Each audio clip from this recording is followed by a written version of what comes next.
Hello everyone. तो आप सभी कैसे हैं? सभी को हरे कृष्णा, राधे राधे। जैसा आप सभी को पता है, हम सभी अपना प्रैक्टिस सेट लेकर चल रहे थे। तो जो प्रैक्टिस सेट था हमारा, वो हम सभी चैप्टर वाइज लेकर चल रहे थे। तो चैप्टर वाइज में आप सभी को हमने यहाँ तक हमने करा दिया है। 99 क्वेश्चन जहाँ पर चल रहा है आपका, ग्लोब तक आपका हो चुका है। ठीक है, तो ये SST का आपका भूगोल है। भूगोल और इतिहास दोनों चैप्टर वाइज लेकर चल रहे हैं। इतिहास में आपका चैप्टर 9 तक कंप्लीट हो चुका है। ठीक है, और भूगोल में आपका चैप्टर 3 तक कंप्लीट हो चुका है। तो एक हफ्ते में आपका भूगोल सारा खत्म हो जाएगा। जैसा आप सभी को पता है कि यहाँ पर हम सभी चैप्टर के साथ साथ उसका एक्सप्लेनेशन भी कर रहे हैं। और 2011 से लेकर 2024 तक जितने भी क्वेश्चन आए हैं चैप्टर में, हम सभी देख रहे हैं कि कितने क्वेश्चन किस चैप्टर के कैसे आए हुए हैं। तो चलिए अब हम अपना स्टार्ट करते हैं। यहाँ पर देखिए, अब हम लेकर चलेंगे। यहाँ पर 150 क्वेश्चन है। ये 150 क्वेश्चन जो है, देखिए आज हम कंप्लीट कर पाते हैं कि नहीं कर पाते हैं। कोशिश किया जाएगा कि कंप्लीट कर लिया जाए, ताकि बाकी दिनों में एक एक दिन करके पूरे चैप्टर, मतलब फिर उसके बाद 6 दिन आपके बचेंगे। 6 दिन में हम कंप्लीट कर लेंगे। अगर आपका 3 तारीख हो गया, मतलब हम 10 तारीख तक चीज़ों को कंप्लीट करके हट जाएंगे, क्योंकि 15 को आपका पेपर है। ठीक है, उसके बाद हम चीज़ों को थोड़ा थोड़ा करके दोहराएंगे। नहीं तो हम वहाँ पर एनालिटिक करेंगे कि जो प्रीवियस ईयर पेपर आया हुआ है उसको देखेंगे, और उस वो जो क्वेश्चन पूछा है उसके बाद कौन सा क्वेश्चन पूछ सकता है। ठीक है, तो चलिए यहाँ पर हम देखते हैं। यहाँ पर आपका आइए, कौन सा चैप्टर है, चैप्टर का नाम एक बार देख लीजिए आप सभी। ठीक है, ये चैप्टर आपका चौथा है, अपनी समग्रता में पर्यावरण, प्राकृतिक और मानव पर्यावरण। तो चलिए हम स्टार्ट करते हैं अपने चैप्टर नंबर 4 से। चैप्टर नंबर 4 में पहला क्वेश्चन आपका, पहले इसका हम नाम देख लेते क्या है। अपनी समग्रता में पर्यावरण, प्राकृतिक और मानव पर्यावरण। ठीक है, तो क्वेश्चन एक आपका है कि अंडमान और निकोबार द्वीप समूह में निम्न में से किस प्रकार के वन पाए जाते हैं। ऑप्शन है कि अर्ध पर्णपाती वन, बी है कि शुष्क पर्णपाती वन, सी है कि शीतोष्ण वन। तो उपयुक्त का विकल्प का चयन करें। ऑप्शन ए है कि ए केवल, ऑप्शन बी है कि ए तथा बी दोनों, ऑप्शन सी है कि ए तथा सी दोनों, ऑप्शन डी है कि ए बी तथा सी सभी। तो आप सभी उत्तर दीजिएगा कि क्या होगा। 2023 में पूछा गया क्वेश्चन आपसे है ये। तो चलिए यहाँ पर हम देख लेते हैं। जो ऑप्शन नंबर ए हमारा है वो सही होगा, केवल ए सही होगा। तो मतलब जहाँ पर जो वन पाए जाते हैं आपके अंडमान और निकोबार द्वीप समूह में, तो आपके पर्णपाती वन पाए जाते हैं। ठीक है, तो आइए थोड़ा सा इसको हम एक्सप्लेन कर लेते हैं आखिर है क्या। देखिए, अंडमान निकोबार द्वीप समूह, ठीक है, यहाँ पर कैसे वन पाए जाते हैं, अर्ध पर्णपाती वन। ठीक है, तो यहाँ पर यह भारत का क्या है, एक केंद्र शासित प्रदेश है। कौन? अंडमान और निकोबार। याद रखिएगा, जो हमारा अंडमान और निकोबार है वो भारत का एक केंद्र शासित प्रदेश है। और यह कहाँ पर है, ये बंगाल की खाड़ी के दक्षिण में हिंद महासागर में स्थित है। कहाँ पर स्थित है? यह बंगाल की खाड़ी के दक्षिण हिंद महासागर में स्थित है। यह कई छोटे बड़े द्वीपों से मिलकर बना है। और इसकी जो राजधानी है वो कहाँ पर है, वो पोर्ट ब्लेयर में है। इतना याद रखिएगा। ठीक है, आगे चलते हैं अगले क्वेश्चन पर हम। क्वेश्चन नंबर 2 आपका है कि निम्नलिखित में से कौन उष्णकटिबंधीय वर्षा वन के बारे में सही है। ऑप्शन ए है कि इसे सदाबहार वन कहा जाता है, बी है कि इन वनों के वृक्ष अलग अलग समय में अपनी पत्तियां गिराते हैं, सी है कि इन वनों में पाए जाने वाली महत्वपूर्ण वृक्ष साल, सागौन और शीशम है, डी आपका है कि इन वनों को मानसून वन भी कहते हैं। तो सही विकल्प का चयन करना है आपको। तो ऑप्शन ए है कि ए बी है कि ए सी है कि बी डी और डी आपका है कि सी डी। तो उत्तर दीजिए। पूछा क्या है, उष्णकटिबंधीय वर्षा वन, इसके बारे में आपको सही बताना है क्या है। तो चलिए उत्तर देख लेते हैं आखिर होगा क्या।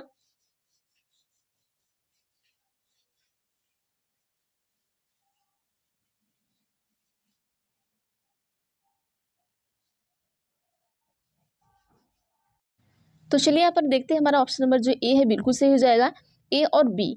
देखिए, ए क्या हमारा है कि सदाबहार, इसे हम क्या कहते हैं, जो हमारा उष्णकटिबंधीय वर्षा वन होता है इसे ही हम क्या कहते हैं कि सदाबहार वन कहा जाता है। ठीक है, और उसके बाद बी भी हमारा सही होगा यहाँ पर, कि इन वनों में जो वृक्ष होते हैं वो अलग अलग समय पर अपनी पत्ती को क्या करते हैं, गिराते हैं। बाकी ये दोनों नहीं होंगे।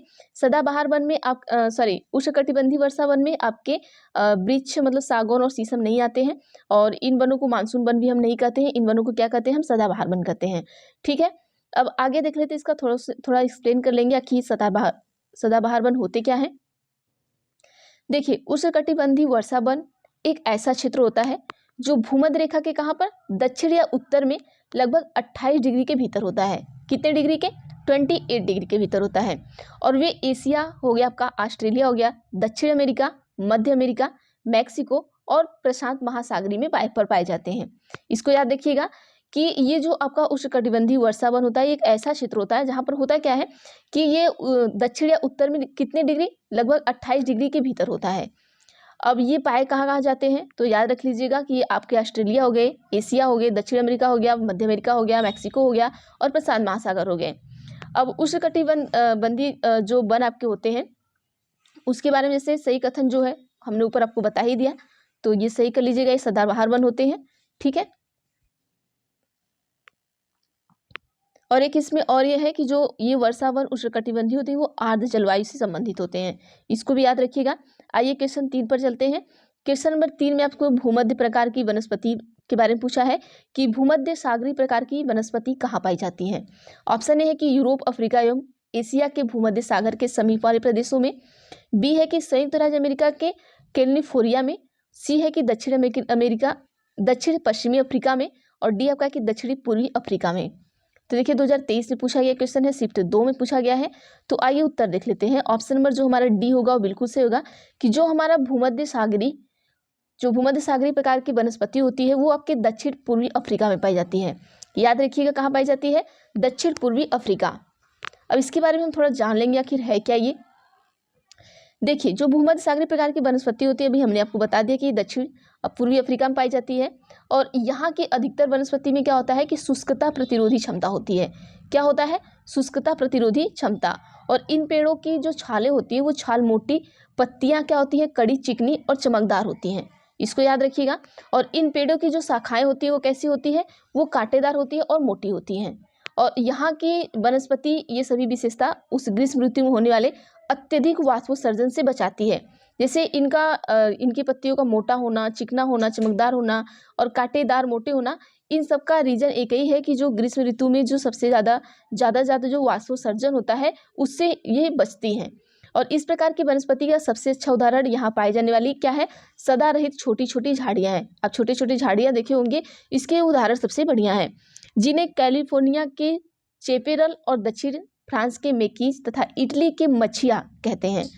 अब यहाँ पर याद रखिएगा कि जिन्हें कैलिफोर्निया के चेपेरल और दक्षिण फ्रांस के मेकीज और इटली के मछिया कहते हैं। और भूमध्य सागरीय प्रदेश में की जलवायु घास उगाने के लिए अनुकूल नहीं है। जो हमारा भी हम पढ़ रहे थे यहाँ पर, ये घास उगाने के लिए अनुकूल नहीं है। क्यों? क्योंकि यहाँ ग्रीष्म ऋतु शुष्क होती है। ठीक है, जो हमारी ग्रीष्म ऋतु होती है यहाँ पर बहुत शुष्क होती है, इसलिए यहाँ पर घास नहीं उग सकता। यहाँ पर जैसे आपका क्या हो गया, जैसे कि नींबू जाति के रसदार फल उगाने के लिए प्रसिद्ध है। और इस प्रदेश में पाए जाने वाली जो प्रमुख फल है, जैसे आपका नींबू हो गया, संतरा हो गया, अंगूर हो गया, खुमानी हो गया, अनार हो गया और आड़ू हो गया। तो ये सारी चीज़ें पाई जाती है, लेकिन यहाँ पर आप घास नहीं उगा सकते। तो क्वेश्चन ये भी पूछ सकता है कि क्या भूमध्य सागरीय वनस्पति में घास उगाई जा सकती है, तो नहीं उगाई जा सकती। आइए क्वेश्चन नंबर 4 पर चलते हैं। क्वेश्चन नंबर 4 में आपसे कह रहा है कि निम्नलिखित कथनों को पढ़िए तथा सही विकल्प का चयन कीजिए। अभी कथन है कि स्थल की ऊंचाई एवं वनस्पति की विशेषताएं एक दूसरे से संबंधित है। कारण आपका है कि वनस्पति की वृद्धि ढाल एवं मिट्टी की परत की मोटाई पर निर्भर करती है।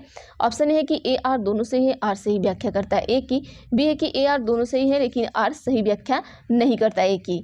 तो आइए थोड़ा सा इसको ऑप्शन नंबर सी और डी को देख लीजिए। तो यहाँ पर जो ऑप्शन नंबर बी है वही सही है।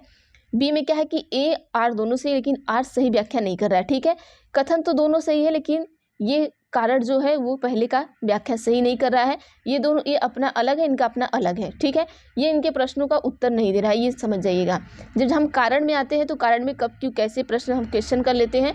तो जब हम कारण से हमारा क्वेश्चन का आंसर मिलता है तो समझिए कि कारण सही बता रहा है, और नहीं मिलता है तो समझिए ये अलग चल रहा है। आगे चलते हैं, क्वेश्चन नंबर 4 के बाद 5 पर आ जाइए। क्वेश्चन नंबर 5 में है कि निम्न में से कौन सा अन्यों से भिन्न है। ऑप्शन ए आपका है कि सवाना, और ऑप्शन बी आपका है कंपोस्ट, ऑप्शन सी आपका है लानोस, डी आपका है प्रेयरी। ये भी देखिए 2023 में पूछा गया क्वेश्चन है। और देखिए अब जो भी क्वेश्चन पूछे जा रहे हैं आप सभी से ना इसी से पूछे जा रहे हैं, आप सभी देख लीजिएगा, जब पेपर देकर आइएगा तो बताइएगा। क्योंकि 2011 से लेकर जो आपके 15-16 तक क्वेश्चन है, 17 तक मुझे नहीं लगता कि वहाँ से क्वेश्चन पूछे जा रहे हैं।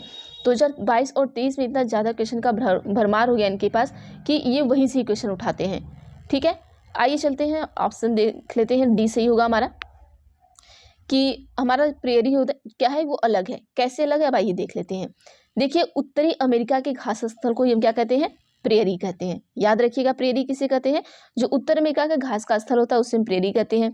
यह एक शीतोष्ण घास स्थल है। कैसा है? शीतोष्ण है। जबकि विकल्प में दिए गए सवाना हो गया आपका कंपोज या लानोज, ये क्या है? उष्णकटिबंधीय घास है। ठीक है, शीतोष्ण कौन है? प्रेरी है। लेकिन उष्णकटिबंधीय कौन है? सवाना हो गया, कंपोज हो गया और लानोज हो गया। जो कि प्रेरी इनसे क्या है? अब अलग है। अब ये क्या है? ये शीतोष्ण है, वो उष्णकटिबंध है, तो अलग तो हो ही जाएंगे। अब प्रेरी घास स्थल, समतल, मंद ढलान या पहाड़ी वाले प्रदेश हैं जहां पेड़ कम, घास अधिक होती है। याद रखिएगा, जहां पर क्या होता है कि पेड़ कम होते लेकिन घास ज्यादा होती है। वास्तव में यह घास का विशाल क्षेत्र है। अधिकांश भाग में प्रेरी वृक्ष रहित है, परंतु निचले मैदान के निकट नदी घाटियों के साथ साथ वन भी पाए जाते हैं। अब थोड़ा सा एक नोट देख लेते हैं प्रेरी के बारे में। देखिए, प्रेरी शब्द की जो उत्पत्ति आपकी वो लैटिन भाषा के प्रिएटा से हुई है। किससे हुई है? प्रिएटा से। हो सकता है इस बार प्रेरी पूछा, इस बार प्रिएटा दे दे आपको, जिसका अर्थ क्या होता है? शाइल होता है। जिसका अर्थ क्या होता है? आपका साइल होता है। आगे चलते हैं अगले क्वेश्चन पर। हम क्वेश्चन है कि निम्न से कौन सा उष्णकटिबंधीय घास का मैदान है? देखिए, अभी हमने ऊपर ही बता दिया उष्णकटिबंधीय वाला। ठीक है, तो ऑप्शन है कि मध्य एशिया का स्टेपी, बी है दक्षिण अफ्रीका का बेल्ट, सी आपका है कि अर्जेंटीना पैम्पास और डी आपका है ब्राजील कंपोस। तो हमने अभी बता दिया आपको। यहाँ पर देखिए, ऊपर हमने बताया था कि कौन कौन उष्णकटिबंधीय है। तो उष्णकटिबंधीय में कंपोज हो गया, लानोज हो गया और क्या आपका सवाना हो गया। तो यहाँ पर कंपोज दिया हुआ है, तो ऑप्शन नंबर डी को सही कर लीजिएगा। आगे चलते हैं अगले क्वेश्चन पर। अब यहाँ पर इसके बारे में थोड़ा सा देख लेंगे। देखिए, ब्राजील में पाया जाता है। कंपोज कहाँ पाया जाता है? आपका ब्राजील में पाया जाता है। तो ये क्या है? आपका उष्णकटिबंधीय क्षेत्र के अंतर्गत आएगा। अब अर्जेंटीना में पाए जाने वाला पैम्पास, अब यहाँ पर पैम्पास कहाँ पर है? ये देखिए, अब इसके बारे में जान लेते हैं क्या है कि ये देखिए, पैम्पास जो आपका है वो घास का मैदान शीतोष्ण कटिबंधीय क्षेत्र में आता है, जहाँ पर आपका प्रेरी आता है। याद रखिएगा। और स्टेपी एक घासदार सूखा मैदान है। जो स्टेपी आपका है ये सूखा, मतलब घासदार सूखा वाला मैदान है, जो शीतोष्ण कटिबंधीय क्षेत्र के अंतर, ये भी शीतोष्ण में ही आता है। उसके बाद दक्षिण अफ्रीका के स्थित वेल्ड घास का मैदान, ये भी क्या आता है? आपका शीतोष्ण में ही आता है। तो आपका स्टेपी, पैम्पास और वेल्ड, ठीक है, ये तीनों हो गए। ये तीनों कहाँ? शीतोष्ण में है। और उसके बाद आपका सवाना भी कहाँ पर है? शीतोष्ण में ही है। सॉरी, सवाना नहीं, एक सेकेंड, हाँ, प्रेरी, प्रेरी भी शीतोष्ण में है। बाकी आपका कंपोज हो गया, लानोस हो गया, सवाना हो गया और स्टेपी हो गया, पैम्पास हो गया, बेल्ट हो गया, ये इतनी जो घासें हैं वो शीतोष्ण में आएंगी। याद रखिएगा। ठीक है, आगे चलते हैं। आगे है क्वेश्चन नंबर 7, परितंत्र की रचना क्या करता है? ऑप्शन ए है कि जीवधारियों के बीच के परस्पर संबंध, बी है कि जीवधारी के आसपास के वातावरण के बीच के संबंध, सी आपका है प्रकृति के तत्वों के बीच के संबंध। ऑप्शन ए है कि केवल ए बी है कि बी सी है कि ए सी, डी है कि बी। तो देखिए, जो भी हमने आपको शीतोष्ण और उष्णकटिबंधीय घास के बारे में बताया उसको याद कर लीजिएगा। उसमें से एक क्वेश्चन आपको जरूर पूछेगा। ठीक है, चलिए आगे देखते हैं। इसका जो सही उत्तर होगा क्या होगा? ऑप्शन नंबर ए बिल्कुल होगा कि ए भी सही है। ठीक है, कैसे सही है? जीवधारी के बीच के पारस्परिक संबंध सही है और आपका बी सही है। थोड़ा इसको हम एक्सप्लेन कर लेते हैं। क्या है कि परितंत्र प्रकृति की वह क्रियात्मक इकाई है जिसमें क्या होता है आपका कि जीवमंडल के सभी घटक के समूह पारस्परिक क्रिया में क्या होते हैं? शामिल होते हैं। अब जीवधारी के बीच जो संबंध है साथ ही आसपास के वातावरण के संबंध को क्या करेगा? वो दर्शाएगा। तो आगे चलते हैं अगले क्वेश्चन पर। हम भूसंकलन से क्वेश्चन पूछा गया आपको, क्वेश्चन नंबर 8, कि भूसंकलन को नियंत्रित करने के लिए निम्नलिखित में से न्यूनीकरण क्रियाविधि कौन सी नहीं है? ठीक है, ऑप्शन ए है कि भूसंकलन को रोकने के लिए वनस्पति आवरण को कम करना, बी है कि भूसंकलन की गतिशीलता को नियंत्रित करने के लिए सतही अपवाह को नियंत्रण सुनिश्चित करना। ऑप्शन सी है, ये दिखा देते आपको। देखिए, इसी दो ऑप्शन में से एक ऑप्शन आपका सही है, तो ऑप्शन नंबर जो ए है वही सही है। भूसंकलन को रोकने के लिए वनस्पति आवरण को कम करना चाहिए। चलिए आगे चलते हैं अगले क्वेश्चन पर। हम देखिए, क्वेश्चन नंबर 9 फिर से आपका उष्णकटिबंधीय घास स्थल पूछ दिया। तो हमने आपको बताया था कि जो पंपास है ये हमारा क्या है? स्टेपी क्या है और डाउन क्या है? तो ये सारे किस में आएंगे? हमारे शीतोष्ण में आएंगे। लेकिन सवाना हमने कहा आपको बताया था कि ये आपके उष्णकटिबंधीय में आएगा। तो ऑप्शन नंबर, एक सेकेंड, सवाना एक बार देख लीजिएगा। उष्णकटिबंधीय घास का मैदान सवाना, ठीक है, सवाना आपका, सवाना प्रेरी आपका उष्णकटिबंध में आएगा। सवाना, एक मिनट लगता है थोड़ा, चलिए, हाँ, जो प्रेरी है वो शीतोष्ण में आएगा। बाकी यहाँ पर जो आपका आ जाएगा सवाना है ये क्या हो जाएगा? उष्णकटिबंध में आएगा। ठीक है, और ये सवाना कहाँ पर पाया जाता है? अफ्रीका महाद्वीप में पाया जाता है। जैसे पंपास हो गया, स्टेपी हो गया, डाउन्स हो गया, ये शीतोष्ण कटिबंध में आएंगे। ठीक है, ये सारे किस में आएंगे? शीतोष्ण कटिबंध में आएंगे। देखिए क्वेश्चन नंबर 10 में फिर वही क्वेश्चन पूछा गया आपका 2015 में, इसी शीतोष्ण घास से ही पूछा गया है। तो ये घास वाला आप याद रख लीजिएगा। देखिए अलग अलग करके पूछा है। निम्नलिखित घास भूमियों में से कौन सी अमेरिका मूल निवासियों का निवास स्थल है? ऑप्शन ए स्टेपी, प्रेरीज, और सी है पंपास, डी है आपका बेल्डस। तो यहाँ पर देखिए घास भूमियों में से एक अमेरिकी मूल निवासी है प्रेरीज। ठीक है, अब आइए देख लेते हैं, थोड़ा इसको एक्सप्लेन करते हैं कि देखिए अमेरिका मूल निवासियों का जो निवास स्थल है प्रेरी है, और उत्तर अमेरिका, ठीक है, कहाँ पर? उत्तरी अमेरिका। प्रेरी उत्तरी अमेरिका के घास मैदान है, और स्टेपी घास के मैदान यूरोप में है आपके, याद रखिएगा। पंपास घास का मैदान कहाँ? अर्जेंटीना में है। तथा बेल्डास घास के मैदान कहाँ? आपके दक्षिण अफ्रीका में पाए जाते हैं। इसको ध्यान से याद कर लीजिएगा, एक क्वेश्चन जरूर आपको इससे पूछेगा। ठीक है, आगे चलते हैं अगले क्वेश्चन पर। चित्र प्रस्तुत करता है, थोड़ा सा इसको हम छोटा करेंगे और आपको पूरा फिगर दिखाएंगे। ठीक है, चलिए देखिए ये चित्र प्रस्तुत कर रहा है। तो चित्र में क्या आपका ये पर्वतीय वर्षा हो रहा है, आपका सनवनी वर्षा हो रहा है, चक्रवाती हो रहा है, या मानसून वर्षा? तो देखिए ये आपका जो है पर्वतीय वर्षा हो रहा है। यहाँ ठंडी वायु है, यहाँ पर गर्म वायु है। ठीक है, ठंडी वायु यहाँ से नीचे आई और फिर उसके बाद गर्म वायु गई यहाँ से, फिर यहाँ पर्वत के पास पहुंची, और यहाँ पर क्या हो रहा है? यहाँ से बारिश हो रहा है, तो पर्वतीय वर्षा होगा। तो ऑप्शन नंबर ए सही, सॉरी चक्रवाती वर्षा है। अच्छा, यहाँ पर गर्म वायु गई, यहाँ पर जब गर्म वायु यहाँ से यहाँ पर जाएगी तो ये चक्रवात बन के फिर यहाँ पर ठंडी वायु आएगी, तो यहाँ पर वर्षा होगी। थोड़ा सा हम देख लेंगे इसके बारे में। ठीक है, देखिए चक्रवात से जो होने वाली वर्षा होती है उसी को हम क्या कहते हैं? चक्रवाती वर्षा।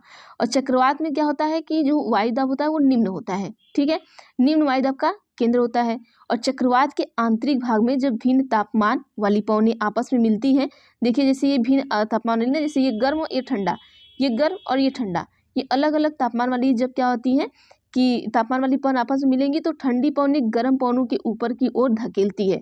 तो जो ठंडी पवन, ये ठंडी पवन है, उसको जो गर्म पवन है उसको ऊपर की ओर ढकेलेगी। यहाँ पर जब ऊपर की ओर ढकेलेगी तो वो क्या होगी कि ऊपर उठने पर पवन क्या हो जाएगी? ठंडी हो जाती है और वर्षा कर देती है। इस प्रकार होने वाली वर्षा को हम क्या कहते हैं? चक्रवाती वर्षा कहते हैं। आगे चलते हैं अगले क्वेश्चन पर हम। Question number 111। 111 आपका पूछा गया है 2014 में। 111 में आपका है कि ब्राजील में पाए जाने वाला कंपोज है। ऑप्शन ए है कि एक जनजाति, बी है कि एक उष्णकटिबंधीय घास का मैदान, सी है कि एक परंपरागत नृत्य, डी है कि एक उष्णकटिबंधीय पशु। ठीक है, तो चलिए यहाँ पर हम देख लेते हैं। यहाँ पर जो हमारा ब्राजील में पाए जाने वाला कंपोज है, तो आप सभी को पता है कि एक उष्णकटिबंधीय घास का मैदान है, तो बी को सही कर लीजिएगा। आइए चलते हैं अगले क्वेश्चन पर। क्वेश्चन 112 में है कि पर्यावरण में संतुलन बिगड़ जाता है यदि, ऑप्शन ए है कि जंगली जानवरों का विवेकहीन शिकार किया जाना निषेध हो, बी है कि निर्वनीकरण तथा भूअपर्दन चलता रहे, सी है कि प्रजातियों के सापेक्ष संख्या में के साथ छेड़छाड़ न की जाए, डी है कि मानवीय गतिविधियां प्राकृतिक पर्यावास को सुरक्षित करती रहें। तो उत्तर दीजिए क्या होगा आप सभी का। 2014 में पूछा गया क्वेश्चन है कि पर्यावरण में संतुलन कब बिगड़ जाएगा। तो आइए देख लेते उत्तर क्या होगा। देखिए पर्यावरण में ऑप्शन नंबर बी को सही कर लीजिएगा। जब निवर्णीकरण तथा भू अपरदन चलता रहे तो इसका संतुलन बिगड़ जाएगा। अब आइए 113 पर चलते हैं। 113 को ध्यान से देखिएगा, यहाँ से क्वेश्चन आपको आ सकता है। ठीक है, तो चलिए यहाँ पर हम देखते हैं उचित विकल्प के साथ निम्नलिखित का मिलान कीजिए। देखिए शंकुधारी वन, शंकुधारी वन आपका कहाँ पाया जाएगा? ये नरम काष्ठ वाले सदाबहार वृक्ष होते हैं, तो ऑप्शन नंबर ए का 3 में कर दीजिए। ठीक है, उसके बाद हम देखते हैं बी का भूमध्य सागरीय वनस्पति, तो ये महाद्वीपों का पश्चिमी एवं पश्चिमी किनारा है, तो इसको हम लाके यहाँ पर मिला देते हैं 4 में। उष्णकटिबंधीय सदाबहार वन, तो उष्णकटिबंधीय सदाबहार वन को हम लेके जाएंगे कहाँ पर? दृढ़ काष्ठ वाले वृक्ष पर। ठीक है, शंकुधारी नरम काष्ठ वाले होते हैं, लेकिन उष्णकटिबंधीय क्या होते हैं? दृढ़ काष्ठ वाले होते हैं। जैसे मैंने आपको बताया कि जो उष्णकटिबंधीय वन होते हैं इनकी जो क्या होती है, जो पत्तियां होती है मोटी होती है, इनकी छालें मोटी होती है, उसमें कांटेदार होते हैं, क्योंकि यहाँ पर अधिक क्या होता है? गर्मी पड़ती है। गर्मी पड़ने की वजह से क्या होता है कि ये पेड़ पौधे जो होते हैं ना, इसी से अपने को बचाव करते हैं। बचा डी शीतोष्ण सदाबहार वन, तो इसको हम लेके जाएंगे यहाँ पर महाद्वीपों का पूर्वी किनारा। तो मिलान कर लीजिएगा, तो ऑप्शन नंबर जो डी है वो बिल्कुल सही हो जाएगा हमारा यहाँ पर। आगे चलते हैं अगले क्वेश्चन पर। चलिए क्वेश्चन नंबर 114 में आपसे क्या कह रहा है कि भारत में शरद ऋतु के संबंध में कथन ए, बी और सी पर विचार कीजिए और सही विकल्प का चयन कीजिए। ऑप्शन 1 है कि इस मौसम को दक्षिण पश्चिम मानसून के नाम से भी जाना जाता है। ऑप्शन 2 है कि इस मौसम में पवन बंगाल की खाड़ी तथा अरब सागर में स्थल की ओर बहती है। ऑप्शन 3 आपका है कि यह मौसम मानसून के आने तथा आगे बढ़ने का मौसम है। ऑप्शन ए है कि 2 और 3 सही है, 1 गलत है। बी है कि 1, 2 और 3 सभी गलत है। सी है कि 1 और 2 सही है, 3 गलत है। डी है कि 1 और 3 सही है, 2 गलत है। तो उत्तर दीजिए क्या होगा। ये आपका 2021 में पूछा गया क्वेश्चन है। तो देखिए आप अगर ऑप्शन नंबर जो बी है बिल्कुल सही हो जाएगा कि 1, 2, 3 सभी गलत है। ठीक है, तो इनका कोई मतलब नहीं है। अब आइए हम थोड़ा सा उत्तर देखते हैं। पूछा क्या, भारत में शरद ऋतु के संबंध में बताना है। तो हम शरद ऋतु के बारे में थोड़ा सा जान लेते हैं। देखिए, पश्चिम दक्षिण मानसून या आपका वर्षा के मानसून में पवन बंगाल की खाड़ी तथा अरब सागर की ओर बहती है। अब शरद ऋतु में क्या होता है कि मानसून के लौटने का मौसम है ये शरद ऋतु हमारा। और इस समय जो पवन स्थल भागों से लौटकर बंगाल की खाड़ी की ओर क्या कहती है, बहती है। अब यह मानसून के लौटने का मौसम होता है। जब ये बंगाल की खाड़ी की ओर बहती है तब क्या होता है, मानसून के लौटने का मौसम होता है। भारत के दक्षिणी भागों विशेषकर जैसे आपका तमिलनाडु हो गया, आंध्र प्रदेश हो गया, और इस मौसम में वर्षा होती है। चलिए आगे चलते अगले क्वेश्चन पर। हम क्वेश्चन नंबर 115 में है कि जलवायु के संबंध में आपको बताना है और विचार करना है। चलिए, ऑप्शन ए है कि जलवायु वायुमंडल में दिन प्रतिदिन होने वाला परिवर्तन है। ऑप्शन बी है कि किसी स्थान की जलवायु सिर्फ उसकी ऊंचाई तथा उच्चावास पर निर्भर करती है। ऑप्शन ए है कि ए गलत है, बी सही है। बी है कि ए बी दोनों सही है। सी है कि ए बी दोनों गलत है। डी है कि ए सही है, बी गलत है। तो उत्तर दीजिए क्या होगा आप सभी। तो देखिए यहाँ पर जो उत्तर होगा हमारा ऑप्शन नंबर क्या होगा ये देख लेते हैं। ऑप्शन नंबर सी बिल्कुल सही हो जाएगा कि ए भी दोनों गलत हैं। ठीक है, जलवायु क्या होता है, यहाँ पर जलवायु के बारे में देखते हैं। देखिए, जो मौसम संबंधित दीर्घकालिक अवस्था ये हमारी क्या कहलाती है, जलवायु कहलाती है। जलवायु क्या होता है कि वायुमंडल में दिन प्रतिदिन होने वाला परिवर्तन नहीं है, अपितु ये एक निश्चित समय के अंतराल पर होने वाला परिवर्तन है। देखिए, जलवायु ये मौसम नहीं है, मौसम दिन प्रतिदिन बदलने वाला है, लेकिन जलवायु क्या होता है कि इसमें समय अंतराल होता है। ठीक है, समय अंतराल होता है। और किसी स्थान की जलवायु सिर्फ उसकी ऊंचाई और उच्चावास पर नहीं, अपितु पवन की दिशा, मतलब जो हमारी हवाएं होती है उसकी दिशाओं पर निर्भर करती है। और समुद्र से दूरी कितना है वो स्थान, वर्षा किस तरीके का है, अक्षांश और देशांतर की स्थिति पर भी ये क्या करती है, निर्भर करती है। ठीक है, तो इसलिए हमारा क्या है कि ये दोनों गलत है। सिर्फ उसकी किसी स्थान की जलवायु सिर्फ उसकी ऊंचाई उच्चवास पर नहीं, बहुत सारी चीज़ों पर निर्भर करती है। आपका समुद्र से उस दूरी कितना है उस जगह का, पवन की दिशा किधर चल रही है, और वर्षा किस तरीके की हो रही है, अक्षांश और देशांतर की स्थिति कैसी वहाँ पर है, तो सब कुछ होगा यहाँ पर। आगे चलते हैं अगले क्वेश्चन पर। 116 पर पूछा गया है कि ब्राजील के कंपोस्ट एवं वेनेजुला के लानोस उदाहरण है। तो क्या टुड्रा प्रकार के वनस्पति हैं। तो बी है उष्णकटिबंधीय घास स्थल है।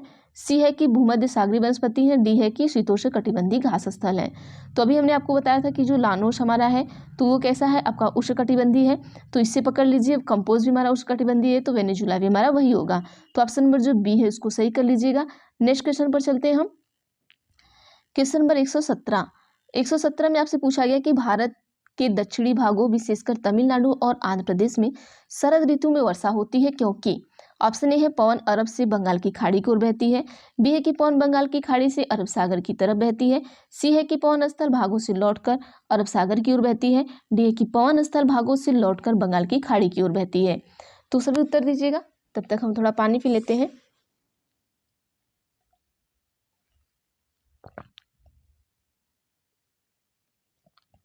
देखिए, भारत के दक्षिण भाग विशेषकर देखिए आपको बताना क्या है कि तमिलनाडु और आंध्र प्रदेश में शरद ऋतु की में वर्षा होती है क्यों।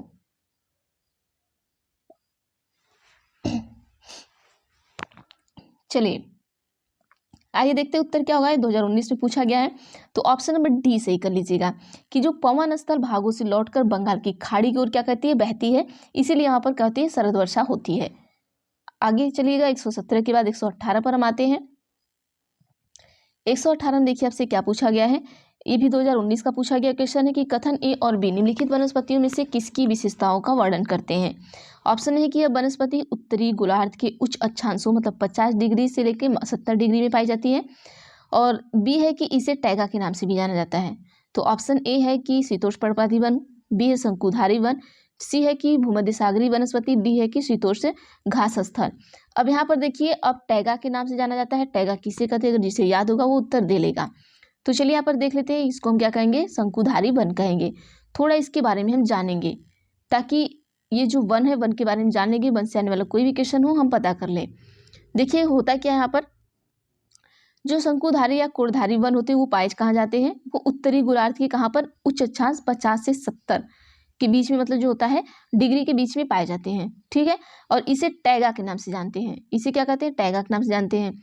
और ये वन ऊंचाइयों पर पाए जाते हैं, ऐसा नहीं कि नीचे पाया जाता है, ये क्या पाया जाता है, ऊंचाइयों पर पाया जाता है। इन वनों के प्रमुख वृक्ष चीड़, देवदार, फर, हेमलाक और स्प्रूस हैं, ठीक है। जैसे आप देखेंगे बहुत सारे ऐसे वन होते हैं जो पहाड़ों पर पाए जाते हैं, और नीचे से हमें लगता है ये तो पहाड़ है, इस पे पत्थर वगैरह हैं। और जब आप मध्य प्रदेश में जाएंगे तो वनों को देखेंगे, हम वहाँ पर जब गए थे तो वनों को देखे थे, जैसे जैसे आप पहाड़ियों पर चढ़ेंगे आपको बहुत बड़े बड़े वन वहाँ पे दिखाई देंगे। जैसे ये आपका पहाड़ हो गया, ठीक है। अब पहाड़ पे आप क्या कर रहे हैं कि यहाँ से आप चढ़ना स्टार्ट किए, अब ऐसे ऐसे आप पहाड़ियों पे चढ़ते चढ़ते चढ़ते चढ़ते फिर ऐसे घूमते घूमते, देखिए ऐसे ऐसे लोग चढ़ते हैं पहाड़ियों पे, ठीक है। ऐसे ऐसे पहाड़ी को पार करके फिर लोग ऐसे ऐसे इस पहाड़ी को पार करते हुए नीचे उतर गए। तो यहीं पे आप देखेंगे कि इतने सारे वन पाए जाते हैं, और उन वनों पे ऐसे ऐसे पेड़ होते हैं कि आप यकीन नहीं करेंगे, कभी आप जाइएगा वहाँ पे आप उन पेड़ों को देखेंगे तो दूर से लगेंगे कि मतलब कि यहाँ पर कुछ हो ही नहीं सकता, मतलब होगा नहीं। और नज़दीक जाएंगे तो अब उस तरीके से दिखेगा, और दूर से आपको बस छोटे छोटे पेड़ जैसे दिखेंगे, और नज़दीक जाएंगे तो वो, मैं तो ये सोच रही थी कि वो पत्थरों में वो पेड़ उगे कैसे हैं, ठीक है। ऊपर पूरा पत्थर और वो उसी पे क्या है, पेड़ पौधे उगे हुए हैं इस तरीके का। तो मतलब दिखने में तो अच्छा लग रहा था, पर अगर आप वहाँ पर कुछ देर तक खड़े होकर सोचिए तो एक अद्भुत नज़ारा दिखता है वहाँ पे, ठीक है। तो चलिए यहाँ पर ये टैगा जो वन प्रदेश की जो पत्तियाँ होती हैं वो मोटी और सुइयों के आकार की होती हैं, ये याद रखिएगा। और जो कम आश्वासर्जन करती हैं और शीत ऋतु में ठंड से बचाव में सहायक होती हैं। आगे चलते हैं अगले क्वेश्चन पर हम, क्वेश्चन नंबर 119 में है कि निम्नलिखित परिमंडलों में किसमें मानव सहित जीवित जीव पाए जाते हैं जो बहुसंख्या में भूतापन के कारण प्रभावित होते हैं। ऑप्शन ए है कि वायुमंडल, बी है जीवमंडल, सी है जलमंडल, डी है स्थल मंडल। तो उत्तर दीजिए क्या होगा आप सभी। यहाँ पर ऑप्शन नंबर जो बी होगा बिल्कुल सही हो जाएगा आपका, जीवमंडल। पूछा क्या है क्वेश्चन, ध्यान से देखिएगा, थोड़ा हम इसको बड़ा करके इसको एक्सप्लेन भी करेंगे हम, ताकि आपको इससे आने वाले और भी क्वेश्चन जो है, जो भूमंडल क्या है, जलमंडल क्या है, वायुमंडल क्या है, सबको जान लेते हैं हम। देखिए क्वेश्चन क्या पूछा है कि परिमंडल में से किसमें मानव रहित जीवित जीव पाए जाते हैं। मानव रहित पूछा है, जो बहुसंख्या में भूतापन के कारण प्रभावित होते हैं। अब देखिए दिया क्या है, जीवमंडल। जीवमंडल क्या हमारा, जीवमंडल एक क्या होता है आपका, सीमित क्षेत्र होता है, जहाँ स्थल हो गया आपका, जल हो गया, हवा हो गया, एक साथ मिलते हैं जीवमंडल में, जिसमें मानव सहित, ठीक है। यहाँ पर मानव सहित दिया है ना, मानव सहित क्या होता है कि और भी सारे आपके जीव पाए जाते हैं जो बहुत सारे संख्या में भूतापन के कारण प्रभावित होते हैं, ठीक है। अब भूमंडल क्या होता है इसके बारे में जान लेते हैं हम। भूमंडल हमारा क्या होता है कि पृथ्वी के ठोस भाग को हम क्या कहते हैं, भूमंडल। जो हमारे पृथ्वी का ठोस भाग है उसे क्या कहेंगे, भूमंडल कहेंगे। और भूप्रपर्टी की चट्टान तथा मिट्टी की पतली परतों का बना होता है, जैसे आपका जमीन हो गया, ये क्या है कि इस तरीके से एग्जाम्पल समझिए कि ये ठोस है, इसके अंदर देखेंगे अलग अलग क्या है, परतें पाई जाती हैं, चट्टानें पाई जाती हैं, जिसमें क्या होता है कि जीवों के लिए पोषक तत्व पाए जाते हैं, ये याद रखिएगा। और जलमंडल हमारा क्या होता है इसको भी जान लेते हैं। वायुमंडल क्या होता है, जलमंडल क्या होता है कि पृथ्वी को हम क्या कहते हैं, नीला ग्रह कहते हैं। और पृथ्वी का जो 71% भाग होता है आपका, वो क्या होता है कि जलमंडल होता है, याद रखिएगा। और जलमंडल में जल के सभी रूप उपस्थित होते हैं, ठीक है। जैसे इसमें क्या हो गया, जलमंडल में क्या क्या होगा आपका, जैसे महासागर हो गया, नदी हो गया, झीलें हो गई, हिम नदियाँ हो गया, भूमिगत हो गया, जल हो गया, फिर वायुमंडल के जल वाष्प, सभी जितने भी जल है वो सब क्या इसमें इंक्लूड होते हैं जलमंडल में। वायुमंडल में क्या होता है आपका, इसमें जो सारी गैसें होती हैं वो इंक्लूड होती है, याद रखिएगा कि गैस की परत से क्या होता है, घिरा होता है, जिसे हम क्या कहेंगे, वायुमंडल कहेंगे। और इस परत में ऐसी वायु प्रदान करती है जिससे हम क्या करते हैं, सांस लेते हैं। आगे चलते हैं 120 पर, उत्तर तो आप देख ही लिए, चलिए कोई बात नहीं। चलिए 120 में है कि निम्नलिखित में से किस विकल्प को दंड आरेख द्वारा सबसे अच्छे तरीके से दर्शाया जा सकता है। ऑप्शन एक है तापमान, बी है वायुदाब, सी है वर्षा, डी है आर्द्रता। तो देखिए कि निम्नलिखित किस विकल्प को दंड आरेख के द्वारा हम किसे दर्शाएंगे। तो आइए देख लेते हैं उत्तर क्या है हमारा। ऑप्शन नंबर सी है कि वर्षा को हम क्या करेंगे, दर्शा सकते हैं। 2016 पूछा गया क्वेश्चन है, 2021 आइए चलते हैं। 2021 में कि आपतन के बारे में दिए गए निम्नलिखित कथनों को पढ़िए तथा सही विकल्प का चयन कीजिए, ठीक है। आतपन होता क्या है? ऑप्शन है क्या, सूर्य से आने वाली ऊर्जा जिससे पृथ्वी रोक लेती है, आतपन कहलाती है। आतपन की मात्रा प्रबलता दिनों में ऋतुओं और साल भर बदलती रहती है। सी है कि आतपन की मात्रा भूमध्य रेखा से ध्रुव की ओर बढ़ती है। आइए अगला चलते हैं, नेक्स्ट डी में देख लेते हैं हम। डी में आपका दिया गया है, अब विकल्प दिया गया है आपका कि ए बी सही है, कि आपका बी सी सही है, कि ए सी सही है, कि ए बी सी तीनों सही है। ये 2023 में पूछा गया क्वेश्चन है। तो आइए देख लेते हैं उत्तर क्या होगा हमारा। ए और बी सही है, ठीक है, ए भी सही है। ए में क्या दिया है, बी में क्या दिया है, इसको भी देख लीजिए। आतपन, आतपन होता क्या है, इसको पहले ध्यान दीजिएगा कि ए भी सही है, बी भी सही है। तो सूर्य से जो आने वाली ऊर्जा होती है जिससे हमारी पृथ्वी रोकती है, उसी को हम क्या कहेंगे, आतपन कहेंगे। और आतपन जो हमारा होता है, आतपन की मात्रा और प्रबलता दिनों में, ऋतुओं में और क्या होता है, साल भर बदलती रहती है। दिन ऋतु में क्या होती है, साल भर में बदलती रहती है। ठीक है, आगे चलते हैं, थोड़ा सा इसका एक्सप्लेन कर ले हम इसको। तो देखिए यहाँ पर होता क्या, अभी हमने आपको बता दिया कि सूर्य से आने वाली जो ऊर्जा होती है जो पृथ्वी रोक लेती है, वही हमारा आतपन होता है। अब ये अपनी अधिकांश ऊर्जा क्या करती है, लघु तरंग दैर्ध्य के रूप में प्राप्त करती है। पृथ्वी एक गोले के समान एक भू आकृति, आप सभी को पता है। और सूर्य की किरणें वायुमंडल के शीर्ष पर कैसी पड़ती है, तिरछी पड़ती है। जो हमारा वायुमंडल है वहां पर तिरछी पड़ती है, सीधी सीधी नहीं पड़ती है। और पृथ्वी सूर्य की ऊर्जा के एक बहुत कम भाग को ग्रहण करती है। जो हमारी पृथ्वी है वो सूर्य का जो ऊर्जा है उसका एक बहुत कम भाग को ग्रहण कर रही है। सूर्य ताप की मात्रा सॉरी और तीव्रता एक दिन, एक मौसम और एक वर्ष में क्या होती है, बदलती रहती है। जैसे सूर्य ताप, वही जो देखिए आयतन की मात्रा भूमध्य रेखा से ध्रुवों की ओर जाने पर क्या होती है, घटती है। जो सूर्य ताप होता है, सूर्यातप होता है, वो क्या होता है, जब आप भूमध्य रेखा से क्या कर जाएंगे, ध्रुव की ओर जाएंगे तो वो घटेगा। ठीक है, जो अभी हमने बताया कि यहाँ पर भूमध्य रेखा से यहाँ पर ये यहाँ का पॉइंट, क्योंकि यहाँ पर ये सूर्य है। देखिए चीजें वहीं पे जो कल हमने आपको बताया था, यहाँ पर जब सीधे सीधे पड़ेगा तो यहाँ पर गर्मी रहेगी, इधर क्या होगा, तिरछी आड़ी जाएगी, तो यहाँ पर जब सूर्य का प्रकाश पहुंचेगा नहीं तो यहाँ पर क्या होगी कि उसका ताप क्या होगा, घटेगा, तो यहाँ ठंडी रहेगी। सेम चीजें वही हैं। आगे है 122 पर। 122 में है कि प्राकृतिक वनस्पति तथा वन्यजीव हमें कहाँ मिलते हैं। ऑप्शन है स्थल मंडल, जल मंडल, जयमंडल, वायुमंडल में। 2023 में पूछा गया है कि प्राकृतिक वनस्पति और वन्यजीव कहाँ मिलते हैं। तो जो हमारे वन्यजीव होते हैं वो हमें कहाँ मिलते हैं, जयमंडल में मिलते हैं। तो ऑप्शन नंबर डी को सही कर लीजिएगा। ठीक है, आगे चलते हैं अगले क्वेश्चन पर। 122 के बाद 123 में चलते हैं। अब देखिए, अब ये आप मिलान करेंगे। चलिए, अब आपको बताना कि कौन युग्म सही है कौन गलत है। 2023 का क्वेश्चन है आपका। देखिए कहा है कि क्षेत्र है और घास स्थल है, उत्तरी अमेरिका, दक्षिणी अफ्रीका, मध्य एशिया, ऑस्ट्रेलिया।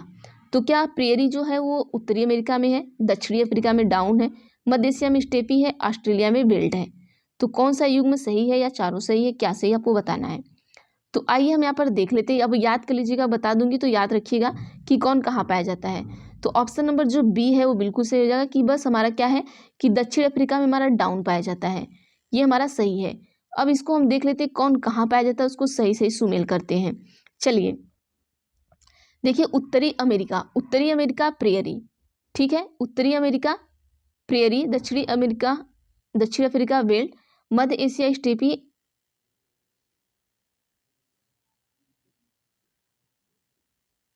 बस ये यहाँ पर ऑप्शन नंबर 2 सही है, दक्षिण अफ्रीका डाउन, दक्षिण उत्तरी अमेरिका प्रेयरी।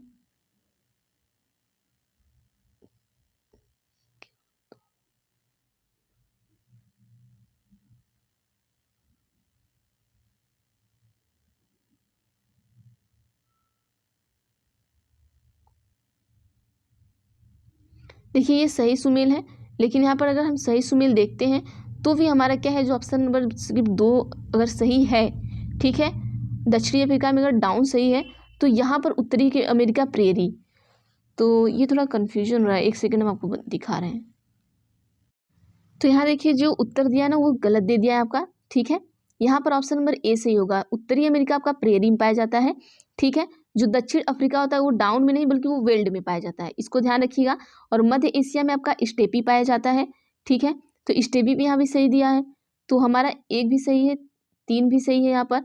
ठीक है, और ऑस्ट्रेलिया डाउन्स, ऑस्ट्रेलिया कहाँ पाया जाता है, डाउन्स में पाया जाता है, तो ये याद रखिएगा। और बाकी देखिए क्वेश्चन ही आपको इतना गलत दे दिया घुमा फिरा के। कभी कभी क्या होता है ना क्वेश्चन भी, जैसे कि एमपी टेट में भी आप देखे होंगे कि वो क्या करते हैं कि वो टाइपिंग गलत कर देते हैं जब ऑनलाइन पेपर होता है। तो यहाँ पर देख लीजिएगा कि यहाँ पर 3 वाला भी सही है, 1 वाला भी सही है आपका, ठीक है, बाकी ये 2 गलत हैं। तो यहाँ पर सही सुमेल है कि उत्तरी अमेरिका प्रेरी और दक्षिणी अफ्रीका वेल्ड। इसको याद रखिएगा, दक्षिण अफ्रीका कहाँ पर है? वेल्ड में है। उसके बाद मध्य एशिया में क्या है? स्टेपी है। मध्य एशिया में क्या है? स्टेपी है। ऑस्ट्रेलिया में क्या है? डाउन्स है।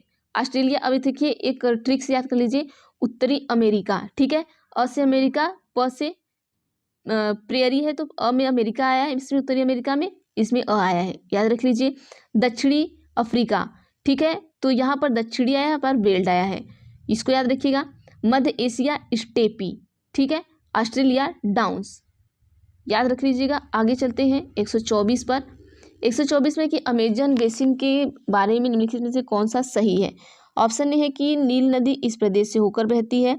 बी है कि यहाँ का मौसम दिन और रात दोनों में ही समान रूप से गर्म एवं आर्द्र होता है। सी है कि रात के समय तापमान थोड़ा कम हो जाता है लेकिन आर्द्रता उच्च बनी रहती है। ऑप्शन ए है कि ए और बी, ऑप्शन बी है कि ए और सी, ऑप्शन सी है कि बी और डी, ऑप्शन डी है कि सी और डी। तो उत्तर दीजिए क्या होगा आप सभी।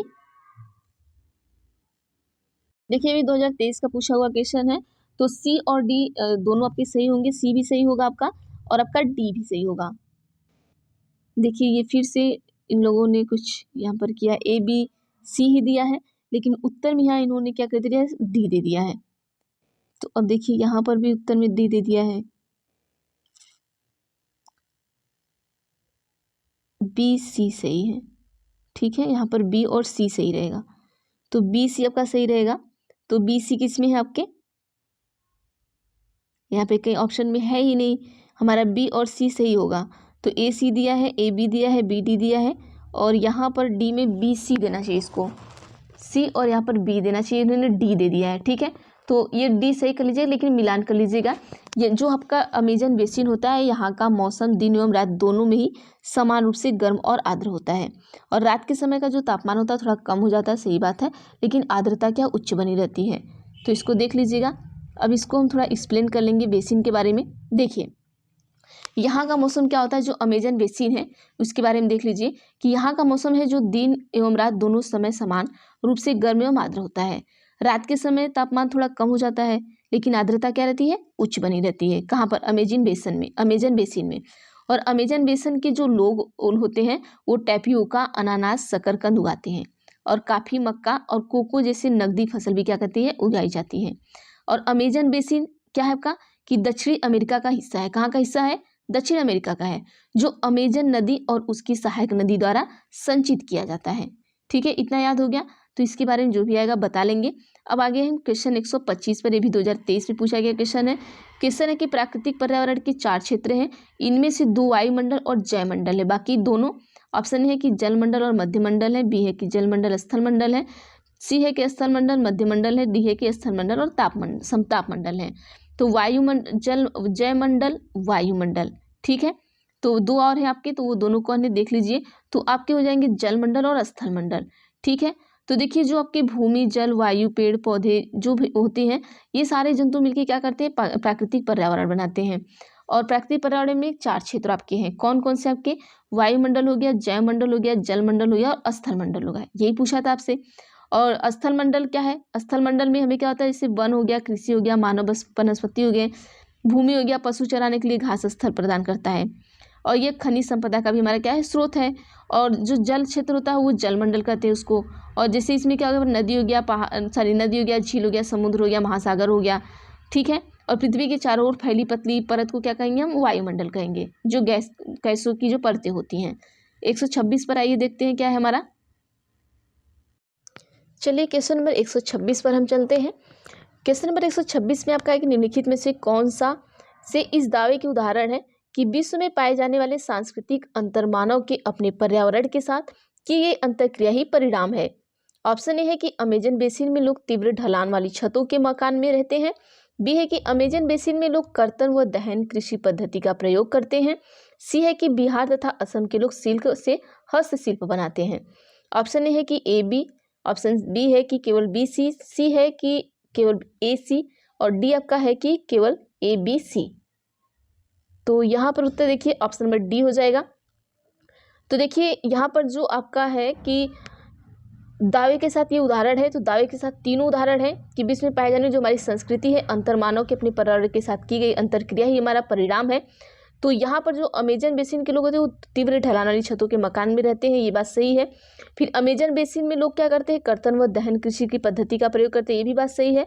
बिहार और असम के लोग सिल्क से हस्तशिल्प बनाते हैं, ये भी बात सही है।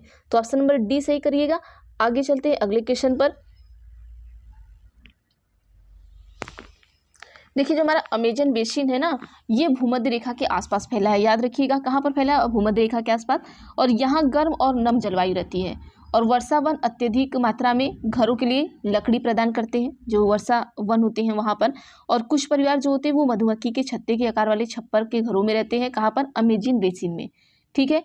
और ये किसके पास है, याद रखिएगा भूमध्य रेखा के पास है। और जबकि कुछ लोग मलुका कहे जाने वाले अपार्टमेंट जैसे घरों में रहते हैं। जहाँ वहाँ का जो अपार्टमेंट होता है उसको क्या कहते हैं, मलुका कहते हैं। और जिनकी छत जो होती है वो ढलान वाली होती है, ठीक है। आइए आगे चलते हैं अगले क्वेश्चन पर। हम थोड़ा सा और देख लीजिए। और अमेजन बेसिन में लोग जो होते हैं वो कर्तन दहन पद्धति से कृषि होती है उसका प्रयोग करते हैं। और इस पद्धति में किसान क्या करते हैं कि पहले क्या होगा कि पहले वृक्ष एवं झाड़ी को क्या करते हैं, काटेंगे, भूमि को साफ करेंगे, फिर उनको जलाते हैं। फिर जलाने के बाद क्या करते हैं कि उसमें जिससे पोषक तत्व मिट्टी में क्या होता है, मिल जाता है, और फसल क्या होती है, बहुत अच्छी होती है।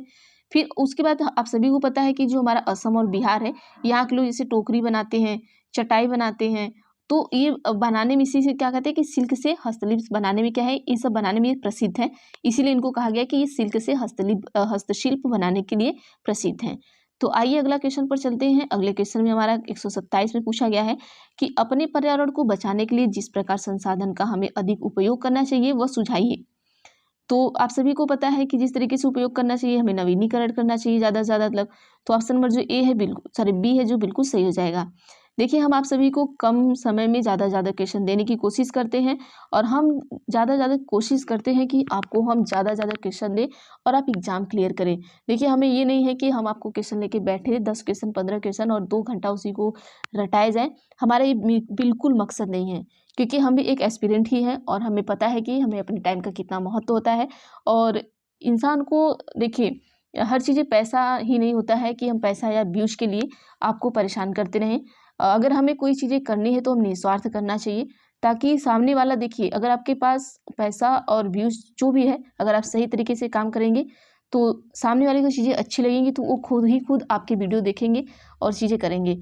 जो लोग ये कुछ ऐसे बड़े बड़े कोचिंग वाले हैं जिनके नाम हो गए हैं, और वो क्या करते हैं कि बस 10-20 क्वेश्चन लेके अगर वो पढ़ाते हैं, कसम खाकर मुझे इतना गुस्सा आता है कि मतलब क्या ही ये लोग करते हैं। भाई पढ़ाइए, लेकिन इस तरीके से पढ़ाइए कि बहुत ज़्यादा सीटेट का जो प्रैक्टिस सेट बहुत ज़्यादा नहीं है, 10 से 15 दिन में सारी चीज़ें ख़त्म कर देंगे। लेकिन वो 10 से 15 दिन में आपको बस 4 से 6 साल के क्वेश्चन भी कवर कर दे तो बहुत बड़ी बात है। तो चलिए क्वेश्चन नंबर 128 पर चलते हैं। विश्व के मुख्य प्राकृतिक क्षेत्रों के विभाजन में निम्न में से कौन से मुख्य मानक हैं।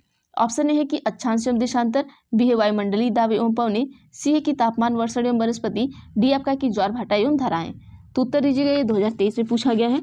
देखिए हम किसी के बारे में कुछ कहते नहीं हैं, बट ये बातें हैं ना कि क्योंकि हम भी जब पढ़ते थे तो हमें भी ऐसा लगता था, हमारा टाइम इधर उधर जाता था। हम भी यूट्यूब से पढ़ते थे, लेकिन तो जो जब यूट्यूब से पढ़ते थे हमें नहीं समझ में आया तो हम अपनी बुक से पढ़ें, और जहाँ हमें हम वहीं से पढ़ते थे यूट्यूब से, जहाँ से हमें अच्छा क्वेश्चन मिल जाए, बढ़िया क्वेश्चन और कम टाइम में। तो वही चीज़ें आप भी किया करिए, ठीक है। तो चलिए यहाँ पर हम देख लेते हैं, जो उत्तर हमारा ऑप्शन नंबर सी है बिल्कुल सही हो जाएगी, तापमान, वर्षण एवं वनस्पति। आगे क्वेश्चन पर चलते हैं। चलिए क्वेश्चन नंबर 129 में आपसे क्या पूछा गया है, 2023 में ये भी पूछा गया है कि ए बी को पढ़ना आपको, और क्या करना है, निम्नलिखित कथन ए बी को पढ़े और सही विकल्प का आपको चयन करना है। ऑप्शन है कि विभिन्न जलवायविक दशाओं के चलते भारत में प्राकृतिक वनस्पति की काफ़ी भिन्नता पाई जाती है, और बी है कि किसी क्षेत्र विशेष की प्राकृतिक वनस्पति केवल वहाँ पर होने वाली वर्षा पर निर्भर करती है। ऑप्शन ए है कि ये सही है, बी है कि बी सही है, सी है कि दोनों सही है ए बी, और डी है कि न तो ए सही है ना ही बी सही है। तो आइए उत्तर देख लेते हैं क्या होगा कि ऑप्शन नंबर जो ए है बिल्कुल सही होगा, कि जो हमारे विभिन्न जलवायु दशाओं के चलने भारत में प्राकृतिक वनस्पति में काफ़ी भिन्नता पाई जाती है। तो ये बिल्कुल सही बात है कि ये अलग अलग, कभी गर्मी हो गया, ठंडी हो गया, बरसात हो गया, तो ये अलग अलग पाई जाती हैं। लेकिन किसी क्षेत्र विशेष में प्राकृतिक वनस्पति केवल वहाँ पर होने वाली वर्षा पर निर्भर नहीं करेगी। अलग अलग जगहों पर जैसे जैसे अगर हम यहाँ पे उत्तर प्रदेश में रह रहे हैं और अभी अगर जम्मू कश्मीर में ओले पड़ने लगे, बारिश होने लगे, तो उत्तर प्रदेश में भी ठंड का असर हमें थोड़ा थोड़ा लगता है। तो ऐसा नहीं है कि जब उत्तर प्रदेश में ओले पड़ेंगे तभी हमें ठंड लगेगा, अगर जम्मू कश्मीर में पड़ रहा है तो हमें ठंड नहीं लगेगा। तो ये बिल्कुल बात गलत है। ऑप्शन नंबर जो ए है बिल्कुल सही हो जाएगा। आइए अगले पर चलते हैं हम। अगला क्वेश्चन आपका क्या है? 130। 130 में दिया गया है आपसे कि छोटे आकार वाले वृक्ष एवं घास स्थलों का निर्माण करते हैं और कारण है क्यों? क्योंकि आर्द्रता की मात्रा वृक्षों के आकार और उसके घनत्व को प्रभावित करती है। ऑप्शन है कि ए आर दोनों सही, आर सही व्याख्या करता है, बी है कि आर दोनों सही है, आर सही व्याख्या नहीं करता, सी है कि ए सही है, बी गलत है, और डी है कि ए और आर दोनों गलत है। तो ये 2023 में पूछा गया क्वेश्चन है, तो उत्तर दीजिए कि क्या होगा। तो आइए चलिए हम देखते हैं। तो ऑप्शन नंबर ए जो है हमारा बिल्कुल सही होगा कि ये दोनों सही हैं। जो छोटे आकार वाले वृक्ष होते हैं वो क्या करते हैं? घास स्थल को क्या करते हैं? घास स्थल का निर्माण करते हैं। और क्यों करते हैं? क्योंकि आर्द्रता की मात्रा जो होती है वो वृक्षों के आकार और उसके घनत्व को क्या करती है? बिल्कुल प्रभावित करती है। तो ऑप्शन नंबर ए बिल्कुल सही हो जाएगा। आगे चलते हैं नेक्स्ट क्वेश्चन पर हम, क्वेश्चन नंबर 31 पर, 131 पर। क्वेश्चन है कि जैवमंडल में सभी जीवित जीव जंतु, ऑप्शन ए है कि एक दूसरे से परस्पर संबंधित है पर निर्भर नहीं है, बी है कि एक दूसरे से परस्पर निर्भर है पर संबंधित नहीं है, सी है कि न तो एक दूसरे पर परस्पर संबंधित है और नहीं निर्भर है, डी है कि एक दूसरे से परस्पर संबंधित है और निर्भर भी है। तो ऑप्शन नंबर डी ही सही होगा, क्योंकि जैवमंडल में जो भी जीव जंतु पाए जाते हैं वो निर्भर भी होते हैं एक दूसरे पर और एक दूसरे से संबंधित भी होते हैं। आगे चलते हैं अगले क्वेश्चन पर हम। अगला क्वेश्चन आपका है 132। 132 में क्या कहा गया आपसे? ये भी 2023 में पूछा गया क्वेश्चन है कि स्थान परिवर्तन में प्राकृतिक वनस्पति में भी परिवर्तन होता है। सदाबहार वृक्ष भूमध्यवर्ती प्रदेश के समीप ही क्यों उगते हैं? निम्नलिखित में से उपयुक्त का चयन कीजिए। ऑप्शन है कि मध्य तापमान और मध्य वर्षा, बी है कि भारी वर्षा और उच्च तापमान, सी है कि निम्न वर्षा और उच्च तापमान, डी है कि मध्य वर्षा और निम्न तापमान। देखिए, जो बच्चे ये वीडियो देखते हैं उन्हें बता देना चाहते हैं कि आप सभी इस वीडियो को एक बार पढ़िएगा, उसके बाद दो बार इसको 2x पर करके दोहरा कर जाइएगा, ठीक है? क्योंकि जब तक आप दोहराएंगे नहीं, ये माइंडसेट में आपके बैठेगा नहीं, क्योंकि ये आपका इतिहास और भूगोल है। वो एक सब लॉजिक बोलते हैं ना, इतिहास और भूगोल सुबह तक रटा, रात नहीं, कैसे तो कुछ है ना, रात भर रटा और सुबह सब सफा, ऐसा कुछ तो है, मैं पढ़ी थी, याद नहीं आ रहा है कि हिस्ट्री और भूगोल रात भर रटो और सुबह तक सफा, कुछ ऐसे था, याद नहीं आ रहा है।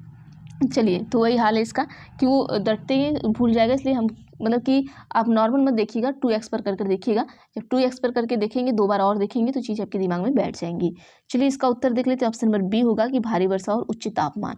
देखिए, स्थान परिवर्तन से प्राकृतिक वनस्पति में भी परिवर्तन होता है, ये बिल्कुल बात सही है। और सदाबहार वृक्ष भूमध्यवर्ती प्रदेश के समीप ही क्यों उगते हैं? इसलिए उगते हैं क्योंकि वहाँ पर भारी वर्षा होती है और उसका जो तापमान होता है वो उच्च होता है, ठीक है? आगे चलते हैं अगले क्वेश्चन पर हम। Question number 133। तो वर्षा के प्रकार वर्षा को उनकी उचित सुमेलित करें। देखिए, संवहनी वर्षा है, वर्षण है, प्रवर्ती वर्षा है, चक्रवाती वर्षा है। अब आइए यहाँ पर हमें मिलान करना है, तो देख लेते हैं। देखिए, आपका 2022 में क्वेश्चन पूछा गया है, तो यहाँ पर एक आपका कहा जाएगा संवहनी वर्षा कैसे होती है? वाष्पीकरण से क्या होता है? गर्म हवा ऊपर उठती है इसमें। और वर्षण में क्या होता है आपका कि बी का 3 पर जाइएगा, बादल आर्द्रता से बहुत भारी हो जाता है। जो वर्षण होता है बादल आर्द्रता से बहुत भारी हो जाता है। और उसके बाद बी के बाद हम सी पर चलते हैं, ठीक है?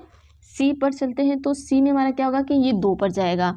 ये पर्वतीय वर्षा जो होती है वो क्या होती है? गर्म आर्द्र वायु ऊपर उठकर पर्वत पर जाती है, ठीक है? तो यहाँ चले जाएंगे।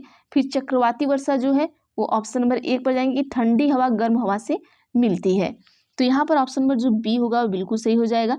चलिए, आइए चलते हैं नेक्स्ट क्वेश्चन पर हम। 133 के बाद हम चलेंगे कहाँ पर? 134 पर। देखिए, इसी प्रकार से यहाँ पर भी दिया गया है आपको। तो यहाँ पर क्या दिया गया है कि प्राकृतिक वनस्पति क्षेत्रों में इनमें से पाए वन्य जीवों के बारे में निम्नलिखित का सुमेल कीजिए और सही विकल्प का चयन कीजिए। ये देखिए, टुड्रा है, उष्णकटिबंधीय है, मरुस्थल है, शीतोष्ण है, शीतोष्ण घास स्थल है और उष्णकटिबंधीय घास स्थल है। अब यहाँ पर आप देख सकते हैं कि जो हमारा टुड्रा होगा टुड्रा क्या है हमारा, तो टुड्रा में आप देखिएगा कि ये सील, कस्तूरी बैल और ध्रुवी भालू यहाँ पर पाए जाते हैं टुड्रा प्रदेशों में। ठीक है, अब उसके बाद अब देखिए हमारा शीतोष्ण घास स्थल उष्णकटिबंधीय मरुस्थल है। उष्णकटिबंधीय मरुस्थल में क्या पाया जाएगा, तो उष्णकटिबंधीय मरुस्थल में आपके जैसे सांप, छिपकली, ऊंट पाए जाएंगे। बी का आपका 4 हो गया। ठीक है, सी का कहाँ जाएंगे, शीतोष्ण में कहाँ पर क्या पाया जाएगा, जंगली भैंस, वाइसन और एंटीलोप पाया जाता है। एक में जाएंगे। बाकी उष्णकटिबंधीय घास स्थल पर जाएंगे तो हाथी हो गया, जेब्रा हो गया और उनका जिराफ हो गया। तो यहाँ पर ऑप्शन नंबर जो बी है वो बिल्कुल सही हो जाएगा, उसको मिलान कर लीजिएगा। अब इसका सही सही मिलान हम देख लेते हैं। देखिए जो हमारा टुड्रा प्रदेश है वहाँ पर क्या होगा कि ये हमारा सील, कस्तूरी बैल, ध्रुवी भालू ये सब पाए जाएंगे। और उष्णकटिबंधीय मरुस्थल में क्या पाया जाएगा, हमारा सांप हो गया, छिपकली हो गया और ऊँट हो गए। ठीक है, और शीतोष्ण में क्या पाया जाएगा, जैसे जंगली भैंस हो गई, वाइसन हो गया, एंटीलोप हो गया। और उसके बाद उष्णकटिबंधीय घास स्थल में हाथी, जेब्रा और आपके जिराफ हो गए। ये 2022 में पूछा गया क्वेश्चन आपसे है। आगे चलते हैं 135 पर। हम 135 पर है कि वनस्पति के संदर्भ में निम्नलिखित कथनों पर विचार करें और सही संदर्भ का चयन कीजिए। ऑप्शन ए आपका है कि वनस्पति की वृद्धि तापमान और नमी पर निर्भर करती है। बी है कि स्थान की जलवायु मुश्किल से प्रकृति को वनस्पति को प्रभावित करती है। सी है कि स्थान विशेष पर ढालने और मिट्टी की परत की मोटाई जैसे कारक उस स्थान की वनस्पति के योगदान में उस वनस्पति के प्रकार के योगदान में देते हैं। ऑप्शन ए है कि ए बी दोनों सही है, बी है कि बी सी दोनों सही है, सी है कि ए सी दोनों सही है, डी है कि ए बी सी सभी सही है। तो आइए यहाँ पर उत्तर देख लेते हैं। इस कथन पर किसके बारे में ये विचार करना था, वनस्पति के बारे में। तो ऑप्शन नंबर जो सी है वो बिल्कुल सही हो जाएगा क्योंकि ए और सी सही है, लेकिन ये बी गलत है। बी कैसे गलत है, स्थान की जलवायु मुश्किल से प्राकृतिक वनस्पति को प्रभावित करती है। बिल्कुल नहीं, स्थानीय जलवायु भी प्राकृतिक को क्या करती है, वनस्पति को प्रभावित करती है। बाकी ऑप्शन ए भी सही है और बी भी सही है कि जो वनस्पति की वृद्धि होती है तापमान और नमी पर भी निर्भर करती है। बिल्कुल बात सही है। और स्थान विशेष पर ढाल एवं मिट्टी की परत की मोटाई जैसे कारक उस स्थान की वनस्पति के प्रकार के योगदान देती है। ये भी बात सही है। देखिए 2022 में पूछा गया क्वेश्चन है। आगे चलते हैं हम 2022 के बाद 2021 में पूछा गया है। Option number question number 136। ये मेरा ऑप्शन क्वेश्चन है, इतना मिक्स हो जाता है कि मैं ऑप्शन की जगह आपको ऑप्शन क्वेश्चन की मतलब उल्टा मैं बोल देती हूँ कभी कभी, तो आप थोड़ा एडजस्ट कर लिया करिए। ठीक है, चलिए क्वेश्चन नंबर 136 है कि निम्न कथनों पर ए बी पर विचार करें तथा सही विकल्प का चयन करें। ऑप्शन ए है कि हरे पौधे CO2 का इस्तेमाल करके अपना भोजन तैयार करते हैं। बी है कि CO2 की मात्रा जितनी अधिक होगी पृथ्वी पर उतना ही अधिक जंगल होगा। तो ऑप्शन ए है कि ए और बी दोनों सही हैं। बी है कि ए बी दोनों असत्य हैं। सी है कि ए सत्य है, बी असत्य है। डी है कि बी असत्य है और ए असत्य है। तो क्या हरे पौधे CO2 का इस्तेमाल करके अपना भोजन तैयार करते हैं, कार्बन डाइऑक्साइड का? तो बिल्कुल करते हैं। और CO2 की मात्रा जितनी अधिक होगी पृथ्वी पर उतना ही अधिक जंगल होगा। क्या ये बात सही है? तो ये बात गलत है। ऐसा कोई थॉट नहीं है कि जितना CO2 होगा उतना जंगल होगा, लेकिन ये बात सही है कि वो CO2 का इस्तेमाल करते हैं। तो ऑप्शन नंबर जो सी है वो बिल्कुल सही हो जाएगा। आइए देखिए 2021 में पूछा गया क्वेश्चन है। आगे क्वेश्चन पर चलते हैं हम। क्वेश्चन नंबर 137 में कहा गया निम्नलिखित कथनों को पढ़िए और उस पर सही विकल्प का चयन कीजिए। अब अभी कथन ए है कि स्थल की ऊंचाई वनस्पति की विशेषता एक दूसरे से संबंधित है। आइए ऑप्शन बी पढ़ते हैं हम। ऑप्शन बी है कि वनस्पति की वृद्धि ढाल में मिट्टी की परत की मोटाई पर निर्भर करती है। अब ऑप्शन देख लीजिए ए बी सी डी, क्या सही होगा क्या गलत होगा, क्या और कौन किसका व्याख्या करेगा। तो चलिए यहाँ पर हम देख लेते हैं। आइए उत्तर क्या होगा, 2022 में पूछा गया है। ऑप्शन नंबर बी होगा कि ए और आर दोनों सही हैं। ठीक है, ए भी सही है आपका, आर भी सही है। आर सही व्याख्या भी कर रहा है, सॉरी आर सही व्याख्या नहीं कर रहा है ए की, मतलब ये अपना अलग चल रहे हैं, अपना अलग चल रहे हैं। देखिए वनस्पति की वृद्धि ढाल में मिट्टी की परत मोटाई निर्भर करती है, बिल्कुल करती है, ये सही है। बाकी यहाँ पर हम देख लेते हैं कि स्थल की ऊंचाई और वनस्पति की विशेषता एक दूसरे से संबंधित है। ठीक है, ये किसी और चीज़ के बारे में बात कर रहे हैं और ये किसी और चीज़ की, दोनों लोग सही बात कर रहे हैं लेकिन ये अलग अलग बात कर रहे हैं। कैसा नहीं है कि हम क्वेश्चन पहले से हम क्वेश्चन स्टार्ट करें तो ये हमारा उत्तर दे पाएँ। कारण, ठीक है, कारण में आपको क्या करना है, कब क्यों कैसे लगाए, अगर उत्तर मिल जाता है तो मान लीजिए कारण सही है। लेकिन यहाँ पर एक लोग अपना है, एक लोग अपना है, यहाँ कोई क्वेश्चन का ऑप्शन ही नहीं आ रहा है कि हम क्वेश्चन पूछ पाएँ। ठीक है, तो यहाँ पर ऑप्शन नंबर बी सही कर लीजिएगा। 138 में आते हैं। 138 में आपका है, थोड़ा सा छोटा कर लेते हैं कि निम्नलिखित कथनों के आधार पर सही विकल्प का पहचान कीजिए। अभिकथन आपका है ए कि पारितंत्र के संतुलन को बनाए रखने के लिए सभी प्राणी अनिवार्य हैं। कारण आपका है कि जैवमंडल में सभी जीवित जातियां जीवित रहने के लिए एक दूसरे से परस्पर संबंधित है और एक दूसरे पर आश्रित रहती हैं। तो उत्तर बताना है क्या होगा। आइए उत्तर देख लेते हैं। ऑप्शन नंबर ए जो है बिल्कुल सही होगा कि देखिए दोनों सही है। ये भी बात सही है कि जो पारितंत्र की संतुलन बनाए रखने के लिए हमें सभी प्राणी की आवश्यकता है, बिल्कुल सही बात है। अगर देखिए सभी प्राणी नहीं रहेंगे, मान लीजिए कि हिरन है और शेर नहीं है, अब शेर नहीं रहेगा तो हिरन इतना ज़्यादा बढ़ जाएगा कि अत्याचार होने लगेगा। इसलिए जो होते हैं, जो प्राणी होते हैं वो एक दूसरे को खाते हैं और एक दूसरे को नष्ट करते हैं, तभी उनका क्या है चलता, क्योंकि वो पैदा होते जाएंगे और जो मरेंगे कब, पैदा ज़्यादा होंगे तो समस्या पैदा हो जाएगी। और जैवमंडल में सभी जीवित जातियां जीवित रहने के लिए एक दूसरे से परस्पर संबंधित है, बिल्कुल संबंधित है और एक दूसरे पर आश्रित भी है। इसके पहले ही हमने आपको बता दिया था। तो चलिए आइए देखते हैं। और इसका ये जो कारण है, मतलब जैसे यहाँ पर हम क्वेश्चन पूछ लिए कि परितंत्र के संतुलन बनाए रखने के लिए सभी प्राणी अनिवार्य हैं। क्यों अनिवार्य हैं? क्योंकि जैवमंडल के सभी जीवित जातियां, यहाँ पर देखिए उत्तर दे दिया, तो ये हमारा क्या हो गया, व्याख्या सही कर दिया है। आगे चलते हैं यहाँ पर अगले क्वेश्चन पर। 139 121 में पूछा, सॉरी 2021 में कह रहे हैं, 121 में पूछा गया है। अमेजन बेसिन में पाए जाने वाले ब्रोमीलायड, ठीक है। ऑप्शन है कि बेसिन के लोगों के आहार, मुख्य आहार है। बी है कि कीड़े मकोड़ों की एक प्रजाति है। सी आपका है कि पौधे जो अपनी पत्तियों में जल को संचित रखते हैं। डी आपका है कि घर जिनमें तीव्र ढलान वाली छत होती है। तो ब्रोमीलायड, ठीक है। ब्रोमीलायड क्या है? ब्रोमीलायड आपका है कि पौधे जो अपनी पत्ती को जल में संचित रखते हैं, उसी को हम क्या कहते हैं, ब्रोमीलायड। तो इसके बारे में थोड़ा देखेंगे। देखिए जो पौधे होते हैं अपनी पत्ती को क्या करते हैं, संचित रखते हैं, इसी को हम क्या कहते हैं, ब्रोमीलायड कहते हैं। और ये पाए कहाँ जाते हैं, ये अमेजन बेसिन में, ठीक है। और ऐसे पौधे, ये ऐसे पौधे हैं जो विभिन्न जलवायु में क्या होते हैं, अनुकूल होते हैं। मतलब इन्हें कहीं गर्मी ठंडी कहीं भी लेके चले जाइए, ये अनुकूल हो जाते हैं। और विभिन्न जीव ब्रोमीलायड पौधे में फंसे पानी के पूल का लाभ उठाते हैं। और इक्वाडोर के तराई क्षेत्र में 209 पौधे के एक अध्ययन में 11,219 जानवरों की पहचान, जो 300 से अधिक विशेष प्रजाति के प्रतिनिधित्व करते हैं, जिनमें से केवल ब्रोमीलायड पर पाए जाते हैं। आगे चलते हैं अगले क्वेश्चन पर हम। 140 में है आपका कि जलवायु के बारे में नीचे दिए गए कथन ए और बी पर विचार करें और सही उत्तर का चयन करें। कथन आपका है कि किसी स्थान पर अनेक वर्षों में मापी गई मौसम की औसत दशा को जलवायु कहते हैं। बी है कि किसी स्थान की जलवायु सिर्फ उसकी समुद्र की दूरी से उच्चावच पर निर्भर करती है। अभी हमने बताया ऐसा नहीं है कि उसके सिर्फ ऊंचाई पर, उच्चावच पर करेगी, उसकी दिशा पर करेगी, हवा की जो दिशा होगी उस पर करेगी, और वहाँ का मौसम कैसा है उस पर करेगी। तो अलग अलग चीज़ों पर करती है। बाकी ऑप्शन नंबर जो ए है वो बिल्कुल सही है। तो ऑप्शन नंबर ए सही कर लीजिएगा। यहाँ पर 140 के बाद हम चलते हैं 141 पर। देखिए जो यहाँ पर थोड़ा एक्सप्लेन कर देते हैं आपको। यहाँ पर देखिए कि किसी स्थान की जलवायु सिर्फ उसकी समुद्र की दूरी, उच्चावच पर निर्भर करती है, ये सही नहीं है। इसके और भी कई कारण हैं, जैसे स्थिति, अक्षांशीय विस्तार हो गया, उत्तर पर्वत श्रेणियाँ हो गई, स्थलाकृति हो गई, मानसून पवनें हो गई, एल नीनो का प्रभाव हो गया, ये सारी चीज़ें प्रभावित करती हैं। तो 141 पर पहुँचते हैं हम। 141 में क्या कह रहा है कि भारत में मानसून के मौसम पर निम्नलिखित वक्तव्यों पर विचार कीजिए और सही उत्तर का चयन कीजिए। मानसून के बारे में पूछा है। तो ऑप्शन ए है कि दक्षिण पश्चिमी मानसून के मौसम में पवन मुख्य भूमि से बंगाल की खाड़ी की तरफ बहती हैं। बी है कि मानसून के लौटने के मौसम में पवन मुख्य भूमि से बंगाल की खाड़ी की तरफ बहती है। सी है कि भारत के दक्षिण भाग में मानसून के लौटने से मौसम में वर्षा होती है। तो देखिए यहाँ पर उत्तर क्या होगा, ये देख लेते हैं। ऑप्शन नंबर जो बी है बिल्कुल सही होगा कि बी और सी हमारा सही है। मतलब ये बात सही है कि जब भारत के दक्षिण भाग में मानसून लौटते हैं तब वहाँ पर वर्षा होती है।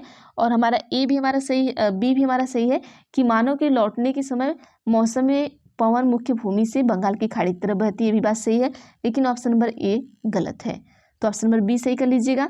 आगे चलते हैं क्वेश्चन नंबर 142 पर। 142 में आपका कहा गया है कि, एक सेकेंड, प्राकृतिक वनस्पति और वन्य जीव के संरक्षण के संदर्भ में निम्नलिखित कथनों पर विचार करें और सही विकल्प का चयन करें। ऑप्शन ए आपका है कि विश्व के अनेक भागों में मनुष्य ने अपनी क्रियाकलापों से अनेक जातियों के प्राकृतिक आवासों में उथल पुथल कर दी। बी है कि प्रजातियों जो विलुप्त होने की कगार पर हैं उनको जागरूकता बढ़ाने से संरक्षित किया जा सकता है। सी आपका है कि भारत में शेरों मतलब बाघों भारतीय सारंग का अधिकार अवैध है। आइए अगला देखते हैं। तो यहाँ पर देखिए ए बी दोनों सही है, ठीक है, बाकी ये नहीं है। और ए और बी सही है यहाँ पर। तो आइए इसका उत्तर देख लेते हैं हम थोड़ा सा। इसका जो उत्तर होगा हमारा ऑप्शन नंबर ए होगा कि ए बी दोनों सही हैं। ठीक है, ए बी दोनों सही है। ऑप्शन नंबर ए सही करिएगा, बी नहीं, ए को सही करिएगा। चलिए आगे चलते हैं अगले क्वेश्चन पर हम। 143 में है कि भारत में कौन से भाग में लगभग सभी प्रकार की वनस्पति पाई जाती हैं जो भूमध्य रेखा से ध्रुव की ओर जाने पर मिलती है। तो आपके पूर्वी घाट पर सभी प्रकार की क्या होती है, वनस्पति पाई जाती हैं। तो बी को सही कर लीजिए, सॉरी डी को, हिमालय में पाई जाती हैं। क्योंकि यहाँ पर अच्छा, जो भूमध्य से ध्रुव की ओर जाने पर मिलती है। तो देखिए जब भूमध्य के ध्रुव से ओर जाने पर ऑप्शन नंबर डी कर लीजिएगा। ठीक है, पूर्वी घाट नहीं, डी, ये हिमालय में होगा ही, क्योंकि यहाँ पर सभी प्रकार की वनस्पति हिमालय पर पाई जाती हैं। आइए थोड़ा सा हम देख लेते हैं हिमालय के बारे में। देखिए भारत के हिमालयी क्षेत्र में लगभग सभी प्रकार की वनस्पति आपको पाई जाती हैं जो भूमध्य रेखा से ध्रुव की ओर जाने पर मिलती हैं। वनस्पति की वृद्धि तापमान एवं नमी पर निर्भर करती है। इसके अलावा यह ढाल एवं मिट्टी की परत मोटाई के कारकों पर निर्भर करती है और इन घटकों में अंतर के कारण किसी स्थान की प्राकृतिक वनस्पति की सघनता एवं प्रकार की परिवर्तन होता है। आमतौर पर कि प्राकृतिक वनस्पति को 3 श्रेणियों में वर्गीकृत किया गया। किसको? प्राकृतिक वनस्पति को। पहला वन, दूसरा घास स्थल, तीसरा कांटेदार झाड़ियाँ। जो वन होता है वो वृक्ष के लिए उपयुक्त होता है, तापमान परिपूर्ण वर्षा वाले क्षेत्र में उगते हैं ये। और जो घास स्थल होता है वो मध्यम वर्षा वाले क्षेत्र में विकसित होता है। और जो कांटेदार झाड़ी होती है वो केवल शुष्क क्षेत्रों में होता है। तो ये याद रखिएगा। अब 144 में आपको विकल्प का मिलान करना है, तो सही और गलत का। तो चलिए यहाँ पर हम देख लेते हैं बीकानेर, मुंबई, मैंसीराम और द्रास। तो यहाँ पर देखिए ऑप्शन नंबर ए, बीकानेर आपका कहाँ जाएगा? गर्म। बीकानेर क्या है? गर्म है। फिर उसके बाद आपका मुंबई है, तो मुंबई आपका जाएगा आर्द्र है। मुंबई का मौसम कैसा है? आर्द्र है। और मौसिनराम कैसा है? मौसिनराम आपका हो जाएगा वर्षा क्षेत्र। द्रास आपका हो जाएगा ठंडा।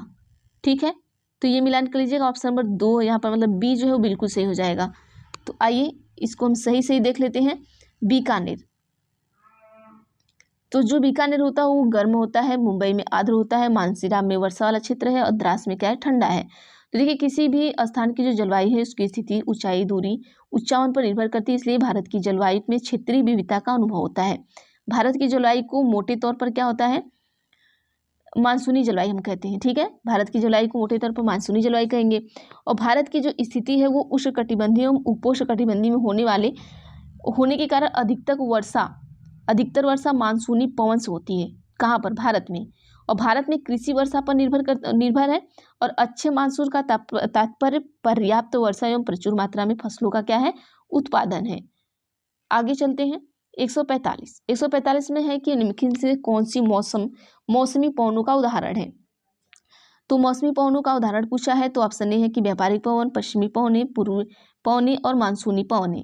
तो उत्तर दीजिए क्या होगा यहाँ पर। चलिए देखते हैं। ऑप्शन नंबर जो डी है बिल्कुल सही हो जाएगा कि मौसमी पवन का जो उदाहरण है आपका मानसूनी पवने हैं। ठीक है, आगे चलते हैं। देखिए ये क्या होता है कि जो मौसमी पवने हैं वो विभिन्न ऋतु में अपनी दिशा क्या करती हैं? बदलती हैं। और उदाहरण के लिए भारत की मानसूनी पवने जैसे आपकी हो गई। और व्यापारिक पवने उपोष्ण और उच्च वायुदाब की पेटी से विषुवतीय रेखीय निम्न दाब की पेटी की ओर चलती है।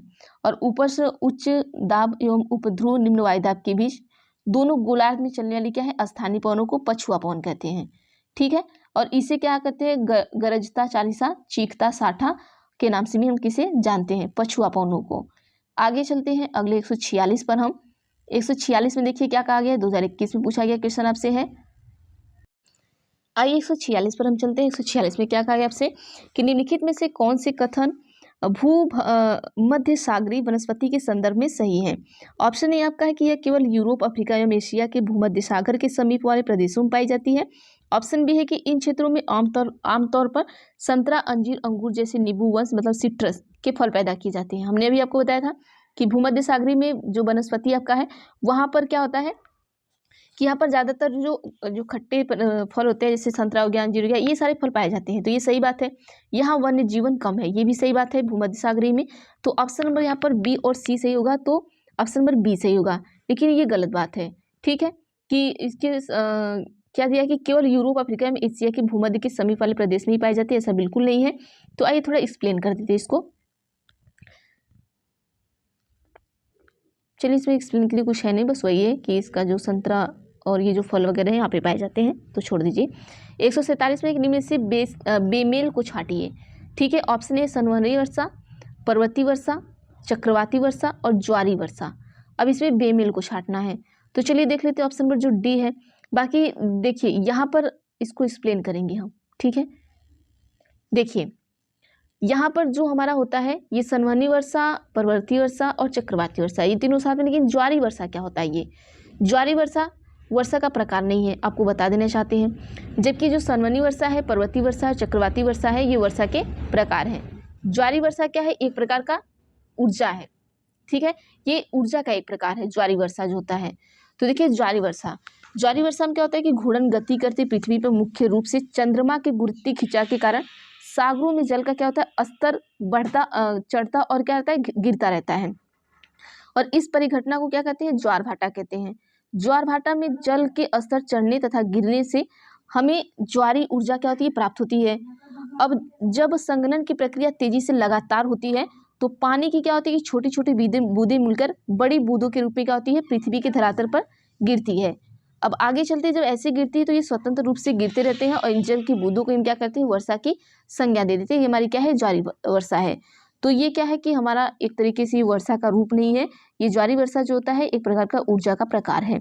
148 में आपसे कहा गया है कि वनस्पति हेतु दिए गए कथन ए, बी तथा सी पर विचार करें तथा सही विकल्प का चुनाव करें। ऑप्शन ए है कि घास स्थल मध्यम वर्षा वाले क्षेत्रों में विकसित होते हैं जबकि झाड़ियां केवल शुष्क क्षेत्रों में पैदा होती हैं। क्या ये सही बात है? आइए अगला चलते हैं 48 के बाद बी पर चलते हैं। 2022 में पूछा गया क्वेश्चन है कि वनस्पति की वृद्धि तापमान व नमी पर निर्भर करती है। सी आपका है कि प्राकृतिक वनस्पति में परिवर्तन मुख्यतः जलवायु में परिवर्तन के कारण होता है। ऑप्शन ए है कि केवल ए सही है, बी है कि ए बी सही है, सी है कि ए बी सी सही है, डी आपका है कि बी सी सही है। तो देखिए 2022 में पूछा गया है, तो चलते हैं यहाँ पर ऑप्शन नंबर जो सी है बिल्कुल सही हो जाएगा कि तीनों आपके सही हैं। ठीक है, आइए अगले क्वेश्चन पर चलते हैं हम। इसके बाद आपका ये चौथा चैप्टर चल रहा है, अब इसके बाद पांचवा आएगा। पांचवा आपका शायद चैप्टर वायु से स्टार्ट होगा, देख लेंगे। 149 में है कि इनमें से पौधे द्वारा प्रकाश संश्लेषण मतलब फोटोसिंथेसिस के दौरान कौन सी गैस का उत्पादन होता है? तो जब फोटोसिंथेसिस होता है तो आप सभी को पता है कि कौन सी गैस का होता है? तो ऑक्सीजन का उत्पादन होता है। ठीक है, ऑप्शन नंबर सी, क्योंकि वो CO2 लेते हैं और आपको O2 छोड़ते हैं जो पौधे होते हैं जब वो प्रकाश संश्लेषण की क्रिया करते हैं। तो यहाँ पर थोड़ा से इसको देख लेते हैं। 6CO2 12H2O फिर सूर्य का प्रकाश में हरित लवक के साथ, तो यहाँ पर क्या बन जाता है? जब इस तरीके से C6H12O6 + 6O2 + 6H2O। ठीक है, अब ये 50 पर चलते हैं। 50 में क्या दिया गया है? देखिए 50 में दिया गया आपसे कि प्राकृतिक वनस्पति उसके लिए आवश्यक वर्षा की स्थिति का सुमेल कीजिए तथा सही विकल्प का चयन कीजिए। ये 1 है, ये मध्य वर्षा है। ठीक है, और दूसरा बी क्या है कि घास स्थल है, न्यून वर्षा है। सी क्या है? कांटेदार झाड़ियाँ हैं और क्या है? अत्यधिक वर्षा है। अब इसको मिलान करना है तो ए 1 हमारा क्या होगा? 1 में हमारे अत्यधिक वर्षा होते हैं तो ऑप्शन नंबर 3 में चला जाएगा। फिर उसके बाद क्या होगा? बी में हम देख ले घास स्थल, तो घास स्थल हमारा क्या होता है कि मध्य वर्षा होता है यहाँ पर, तो घास स्थल में मध्य वर्षा होता है। और जो हमारी कांटेदार झाड़ियाँ होती हैं न्यून वर्षा होता है क्योंकि बहुत कम यहाँ पर वर्षा होती है। तो ऑप्शन नंबर ए बिल्कुल सही हो जाएगा, सही कर लीजिएगा। तो चलिए 150 के बाद हम यहाँ पर देख लीजिए कि 1 में अत्यधिक वर्षा होती है, घास स्थल में मध्य वर्षा होती है, कांटेदार झाड़ियों में न्यून वर्षा होती है। आगे चलते हैं अगले क्वेश्चन पर हम। क्वेश्चन नंबर 151 में थोड़ा छोटा कर लेते हैं। 2022 में पूछा गया क्वेश्चन आपसे है कि निम्नलिखित में से कौन सा कथन पर्यावरण की सही व्याख्या कर रहा है? ऑप्शन ए है कि किसी सजीव के चारों ओर का स्थान वस्तु एवं प्रकृति, बी है कि पृथ्वी पर केवल मानवीय क्रियाकलाप, सी है कि पृथ्वी पर जैविक और अजैविक दोनों परिस्थितियां, डी है कि मानवकृत एवं प्राकृतिक सभी दृश्य प्रपंच प्रघटनाएं। तो देखिए पर्यावरण का सही व्याख्या क्या कर रहा है? तो ए सी डी, बी है कि ABD, सी है कि BCD, डी है कि ABC। तो आइए उत्तर देख लेते हैं क्या होगा। 151 का ऑप्शन नंबर ए बिल्कुल सही होगा कि ACD। बी नहीं कर रहा है, पृथ्वी पर केवल मानवीय क्रियाकलाप। ऐसा पर्यावरण ऐसा नहीं है कि पर्यावरण हमारा केवल मानवीय क्रियाकलाप है, ऐसा नहीं है। इसमें जीव जंतु सारे लोग क्रियाकलाप करते हैं। तो किसी सजीव के चारों ओर का स्थान, वस्तु एवं प्रकृति, बिल्कुल सही बात है, पर्यावरण कहलाएगा। पृथ्वी पर जैविक अजैविक दोनों परिस्थितियां भी हमारे पर्यावरण में होती हैं। मानवकृत और प्राकृतिक सभी दृश्य प्रपंच घटनाएं जो होती है ये भी पर्यावरण में ही होती हैं। तो ऑप्शन नंबर ए सही कर लीजिएगा, ACD। आगे चलते हैं अगले क्वेश्चन पर। अगला क्वेश्चन आपका 152 है। 152 में है कि वन्य जीव के संरक्षण के लिए निम्नलिखित में से कौन सी गतिविधियां कार्य आवश्यक है। ऑप्शन है कि वनों की कटाई और मृदापर्दन, बी है कि दावानल मतलब जंगल की आग और भूसंकलन, सी है कि राष्ट्रीय उद्यान और वन्य जीव अभ्यारण्य, डी आपका है कि निर्माण कार्य और शिकार। तो देखिए वन्य जीव के संरक्षण के लिए मतलब उसके बचाव के लिए कौन सी गतिविधि आवश्यक है। तो आप सभी को पता है कि क्या कटाई करेंगे, तो क्या भूसंकलन करेंगे, क्या निर्माण कार्य और शिकार करेंगे, नहीं। तो ऑप्शन नंबर जो सी है बिल्कुल सही हो जाएगा कि राष्ट्रीय उद्यान एवं वन्यजीव अभ्यारण्य स्टार्ट करेंगे हम उसमें। तो चलिए आगे चलते हैं 153 पर। 153 का कहा गया है कि कथन पढ़े और विकल्प चुने। अभी कथन ये है कि सजीव और उनके चारों ओर के वातावरण का परस्पर संबंध पारिस्थितिक तंत्र का निर्माण करता है। कारण है क्यों, क्योंकि सभी पौधे, पशु एवं मनुष्य अपने चारों ओर के वातावरण पर निर्भर है, बिल्कुल सही बात है। तो ये हमारा दोनों सही हो जाएगा। तो यहाँ पर हम देख लेते हैं ये उत्तर क्या होगा। ऑप्शन नंबर बी होगा कि ए और आर सही है और आर क्या करता है, एक ही सही व्याख्या भी कर रहा है। आगे चलते हैं 2022 में पूछा गया क्वेश्चन आपका है। अब चलते हैं 154 पर। 154 में देखिए आपसे क्या कहा गया है, तो आइए देख लेते हैं, ऑप्शन के साथ देखते हैं हम। 154 में आपसे कहा गया है, ये भी 2022 में पूछा गया है कि यहाँ पर पर्यावरण के क्षेत्र का सही मिलान करें और उनके उदाहरण के साथ विकल्प को चुनें। तो देखिए यहाँ पर होता क्या है, चलिए ऑप्शन नंबर ए में स्थल मंडल है, तो स्थल मंडल हमारा धातु और चट्टान यहाँ पर पाए जाते हैं स्थल मंडल पर। वायुमंडल में आपका क्या पाया जाएगा, वायुमंडल में आपकी हवा विभिन्न गैसों से निर्मित है पाई जाएगी, आप सभी को पता है। और जयमंडल में आपके क्या पाया जाएगा, और जलमंडल में। तो देखिए आपका जो जयमंडल होगा, जयमंडल में पौधे और जीव जंतु पाए जाएंगे आपके। और फिर जो जलमंडल होगा, आप सभी को पता है कि जल का समूह जैसे नदी, पहाड़, झरना, ये सारी चीज़ें पाई जाएंगी। तो ऑप्शन नंबर जो सी है बिल्कुल सही हो जाएगा। तो चलिए आगे चलते 154 के बाद। आइए चलिए, ये आपका ख़त्म हो गया आपका चौथा चैप्टर, बाकी हमारा स्टार्ट हो गया पाँचवा चैप्टर। तो आज के लिए हम इतना ही करेंगे, पाँचवा चैप्टर हम अगले बार लेकर चलेंगे। 5 के बाद 6, 7, 8 और 9 इतने ही चैप्टर आपके हैं। आपके बचे 3 2 5 चैप्टर। 5 चैप्टर को हम जल्द से जल्द ख़त्म करेंगे ताकि हम पेडागोजी को भी साथ में लेके चल पाएँ, ठीक है। तो ये देखिए आपका है, इसमें लगभग आपको 70 से 80 क्वेश्चन है, तो कल इसे हम कवर कर लेंगे, ठीक है। क्योंकि देखिए एक दिन में मैं चाहती तो मैं सारा का सारा पढ़ा देती, लेकिन एक दिन में आप ना पढ़ पाएंगे और मेरे लिए बहुत ज़्यादा मुश्किल हो जाएगा कि मैं ना अपलोड कर पाऊँगी। तो यहाँ पर हम आपको दिखा देना चाहते हैं कि कितने क्वेश्चन है इससे। ये छठवां आ गया, 72, 73, 73 क्वेश्चन आपके हैं। तो कल हम 73 क्वेश्चन करेंगे, फिर जल पर आएंगे। जल के बाद हम उसके बाद आपका आ जाएंगे, जल से आपको कितना क्वेश्चन है देख लीजिएगा, कल और परसों का आप देख लीजिएगा। और देखिए ना, अगर हो सकता है जल पे भी आपके लगभग 67 क्वेश्चन है, मतलब 70 समझ के चलिए, दोनों में 70 है, और 7, 8, 9 ये 3 होगा। तो हम देखते हैं कल, देखिए अगर आपकी वीडियो आ जाती है, कल कितना तारीख है, 3 है शायद ना, 1 सेकेंड, अच्छा 2, कल 3, 4, तो 4 को मुझे घर जाना है, 5 और 6 को मैं आऊँगी। तो चलिए मैं कोशिश करूँगी कि मैं अगर घर भी जाती हूँ तो आपको वहाँ पर भी मैं मैराथन प्रोवाइड कर पाऊँ, क्योंकि थोड़ा 5 को कोई फंक्शन है मेरे घर, तो 5 को तो शायद न ही हो पाए। अगर नहीं हो सकता है तो मैं 4 को ही आपको वीडियो बना के और अपलोड करके जाऊँगी, आपके 5 वाला भी वीडियो। लेकिन मैं आपको पूरा, मैंने अगर वादा किया है तो मैं सब कुछ आपको, ये मतलब कि जितना प्रोवाइड करना है वीडियो मैं उतना प्रोवाइड करूँगी और आपको कंप्लीट कराऊँगी आपके एग्ज़ाम से पहले। तो प्लीज़ आप सभी, अगर हम आपके लिए इतना मेहनत करें तो आप मेरे लिए इतना मेहनत कर सकते हैं कि आपके पास जितने भी फेसबुक है, व्हाट्सअप है, आप सभी चलाते होंगे फेसबुक वगैरह, तो वहाँ पे आप थोड़ा वीडियो को शेयर कर दिया करिए ताकि ज़्यादा से ज़्यादा लोगों तक पहुँच पाएँ। और जो हमारे पुराने बच्चे जुड़े हुए, मतलब वो तो हमें सपोर्ट करते ही हैं, बाकी जो नए बच्चे जुड़ रहे हैं तो प्लीज़ आप सभी भी हमें सपोर्ट करिएगा ताकि हम आगे जाएँ। आपके एक लाइक से, और आपके लाइक जब करते हैं आप सभी तो हमें एक मोटिवेशन मिलता है, आपके कमेंट से भी हमें मोटिवेशन मिलता है। देखिए बहुत सारे ऐसे बच्चे हैं जो मुझे कमेंट करते हैं, और मैं देखिए मैं आपके थोड़ा लेट इसी सही, बट मैं आपके कमेंट का मैं उत्तर ज़रूर देती हूँ। कोई भी बच्चा ऐसा है जो अगर मैं कमेंट किया तो मैं मैं उत्तर ना दी हूँ वो बताएं। मैं सारे कमेंट का उत्तर देती हूँ। हाँ, लेकिन अगर आप सभी ये पूछते हैं कि मैम आप कहाँ से हैं, क्या करती हैं, ये सब तो थोड़ा कुछ चीज़ें ऐसी हैं जो मैं नहीं बता सकती, तो उसके लिए हम सॉरी चाहते हैं। और बाकी जो भी चीज़ें हैं वो अगर आप पढ़ने से संबंधित जो चीज़ें पूछेंगे हम सब कुछ बता देंगे आपको, ठीक है।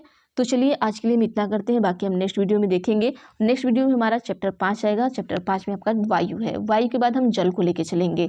अब इसके बाद अब 7, 8 और 9 तक आपका इतिहास पूरा हो गया है और 9, 10, 11 का इतिहास हम लेकर चलेंगे। तो चलिए आज के लिए इतना करते हैं, बाकी हम चलते हैं अपने इतिहास की वीडियो को बनाने। आप सभी पढ़ते रहिए।